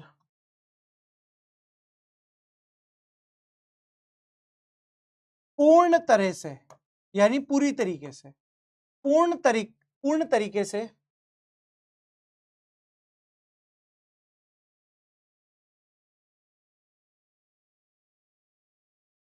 अपने आयनों में टूटते हैं, पूरे तरीके से अपने आयनों में टूटते हैं, वो आप लोगों के पास क्या कहलाते हैं बेटा? प्रबल विद्युत अपघट्य। पूरी तरीके से, जैसे यहां पर देखिए आप, जैसे यहां पर देखिए NaCl आप लोगों के पास है, ये पूरी तरीके से अपने आयनों में टूटेगा, Na+Cl-, पूरी तरीके से, पूरी तरीके से। जैसे आप लोगों के पास है Na2SO4, Na2SO4 पूरी तरीके से आयनों में टूटेगा, 2Na प्लस का SO4-, यानी ऐसे लवण जिनको जल में डालने पर पूरी तरीके से अपने आयनों में टूट जाते, वो होते हैं बेटा प्रबल विद्युत अपघट्य। अच्छा, अब ध्यान में क्या देना है, इन लवणों के लिए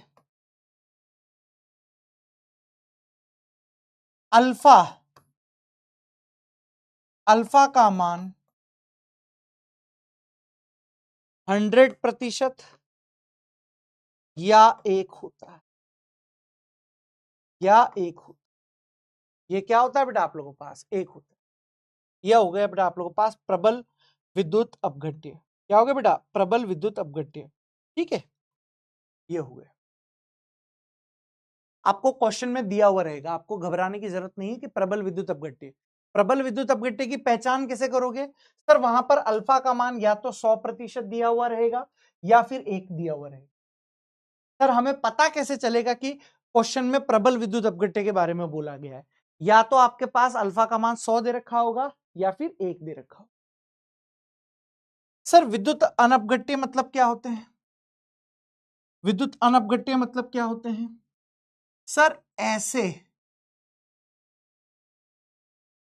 लवण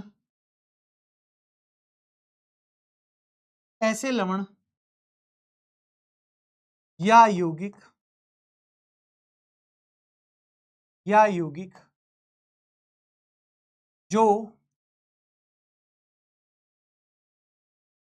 जो अपने आयनों में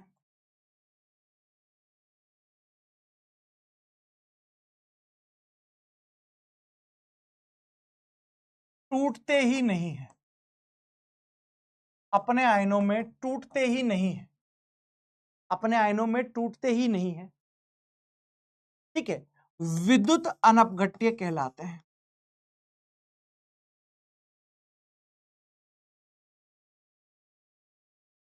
विद्युत अनपघट्य टूटते ही नहीं है बेटा, टूटते ही नहीं है आयनों में।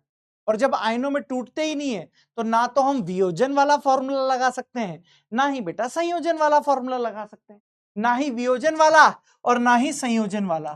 तो इसका मतलब सर यहां से I बराबर है ना। अच्छा, इस प्रकार के यौगिकों के लिए, अच्छा ऐसे लिखो, इनके लिए I का मान, इनके लिए I का मान सदैव 1 होता है। इनके लिए I का मान सदैव 1 होता है। याद रखना, ये बड़ा ही खास पॉइंट हो गया है। इनके लिए सदैव I का मान कितना होता है दोस्त? 1 होता है। ये फिक्स वैल्यू है। इनके लिए I का मान सदैव 1 होता है, फिक्स वैल्यू है। ठीक है सर, बढ़िया बात। सर एग्जाम्पल क्या है? ये बहुत खास है सर। शर्करा हो गई, अवाष्पशील विलय हो गया, ऐसे शब्द आएंगे ना तो यही मानना है, अवाष्पशील विलय हो गया। सर यूरिया आ गया, सर ग्लूकोज आ गया, सर फ्रक्टोज आ गया, फ्रक्टोज आ गया। ठीक है, शर्करा, अवाष्पशील विलय, ग्लूकोज, फ्रक्टोज, ये शब्द आएंगे ना तो आप उनको क्या मानेंगे? विद्युत अनपघट्य मानेंगे। ठीक है, और इनके लिए I का मान हमेशा 1 होगा। सर दुर्बल विद्युत अपघट्य, ऐसे लवण, ऐसे लवण या यौगिक जो ना तो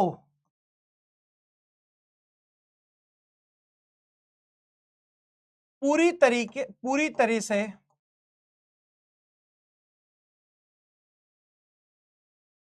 अपने आयनों में टूटते हैं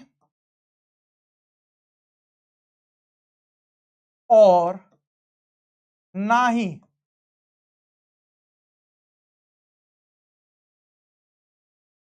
पूरी तरीके से संयोजित होते हैं।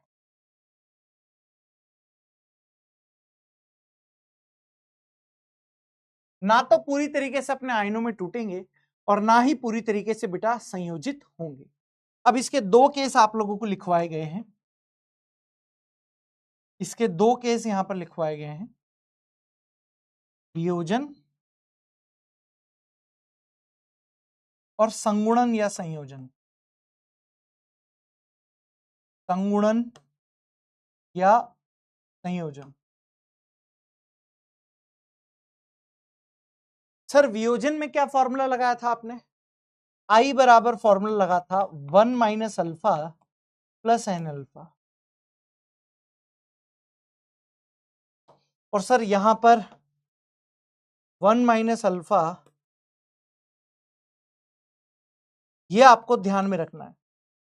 आपको सारे डेरिवेशन भूल जाने। अभी जितना भी मैंने पढ़ाया, ये जितने भी मैंने पेज पढ़ाए ना, अभी यहां से लेकर यहां तक, सर यहां से लेकर यहां तक में क्या चीजें ध्यान में रखनी है? यहां पर ये भूल जाओगे मुझे कोई चिंता नहीं है, आप ये भूल जाओगे मुझे ये भी कोई चिंता नहीं है, आप ये भूल जाओगे मुझे कोई चिंता नहीं है, ये भूल जाओगे मुझे कोई चिंता नहीं है, ये भूल जाओगे कोई चिंता नहीं है, ये भूल जाओगे कोई चिंता नहीं है, लेकिन ये नहीं भूलना है। ये अभी की क्लास का सार है पूरा, ये अभी की क्लास का सार है दोस्त। जिस बच्चे को ये चार्ट आ गया, क्वेश्चन तो मैं बनवा दूंगा तुमसे, क्वेश्चन तो मैं बनवा दूंगा तुमसे, क्वेश्चन की तो हेडेक मेरे पे छोड़ दे, ये चार्ट आपको पता होना। ठीक है, तो आज के लिए बस इतना ही करेंगे, आज के लिए हम इतना ही करेंगे दोस्त,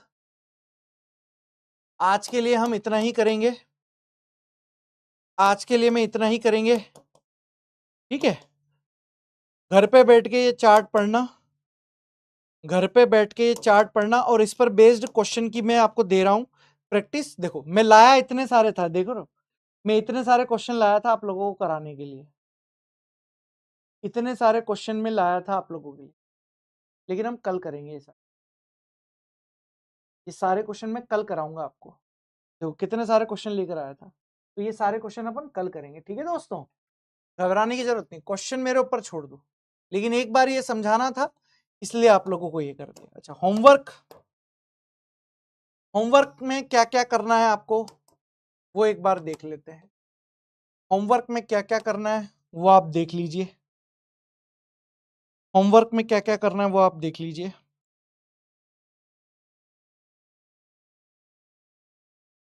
होमवर्क में क्या क्या करना है वो आप एक बार देख लीजिए बेटा।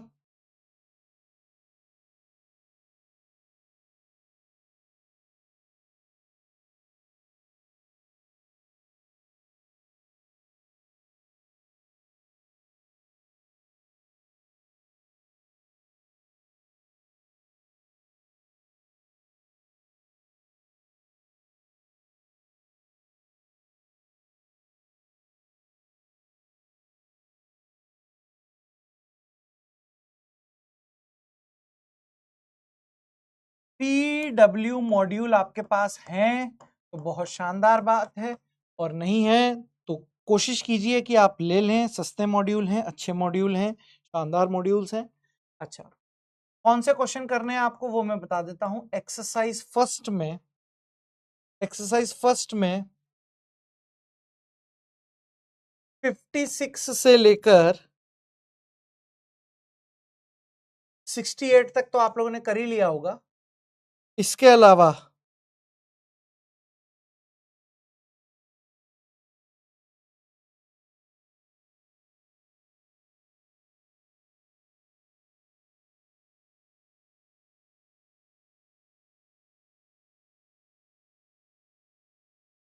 106 कर लीजिए, 108 कर लीजिए,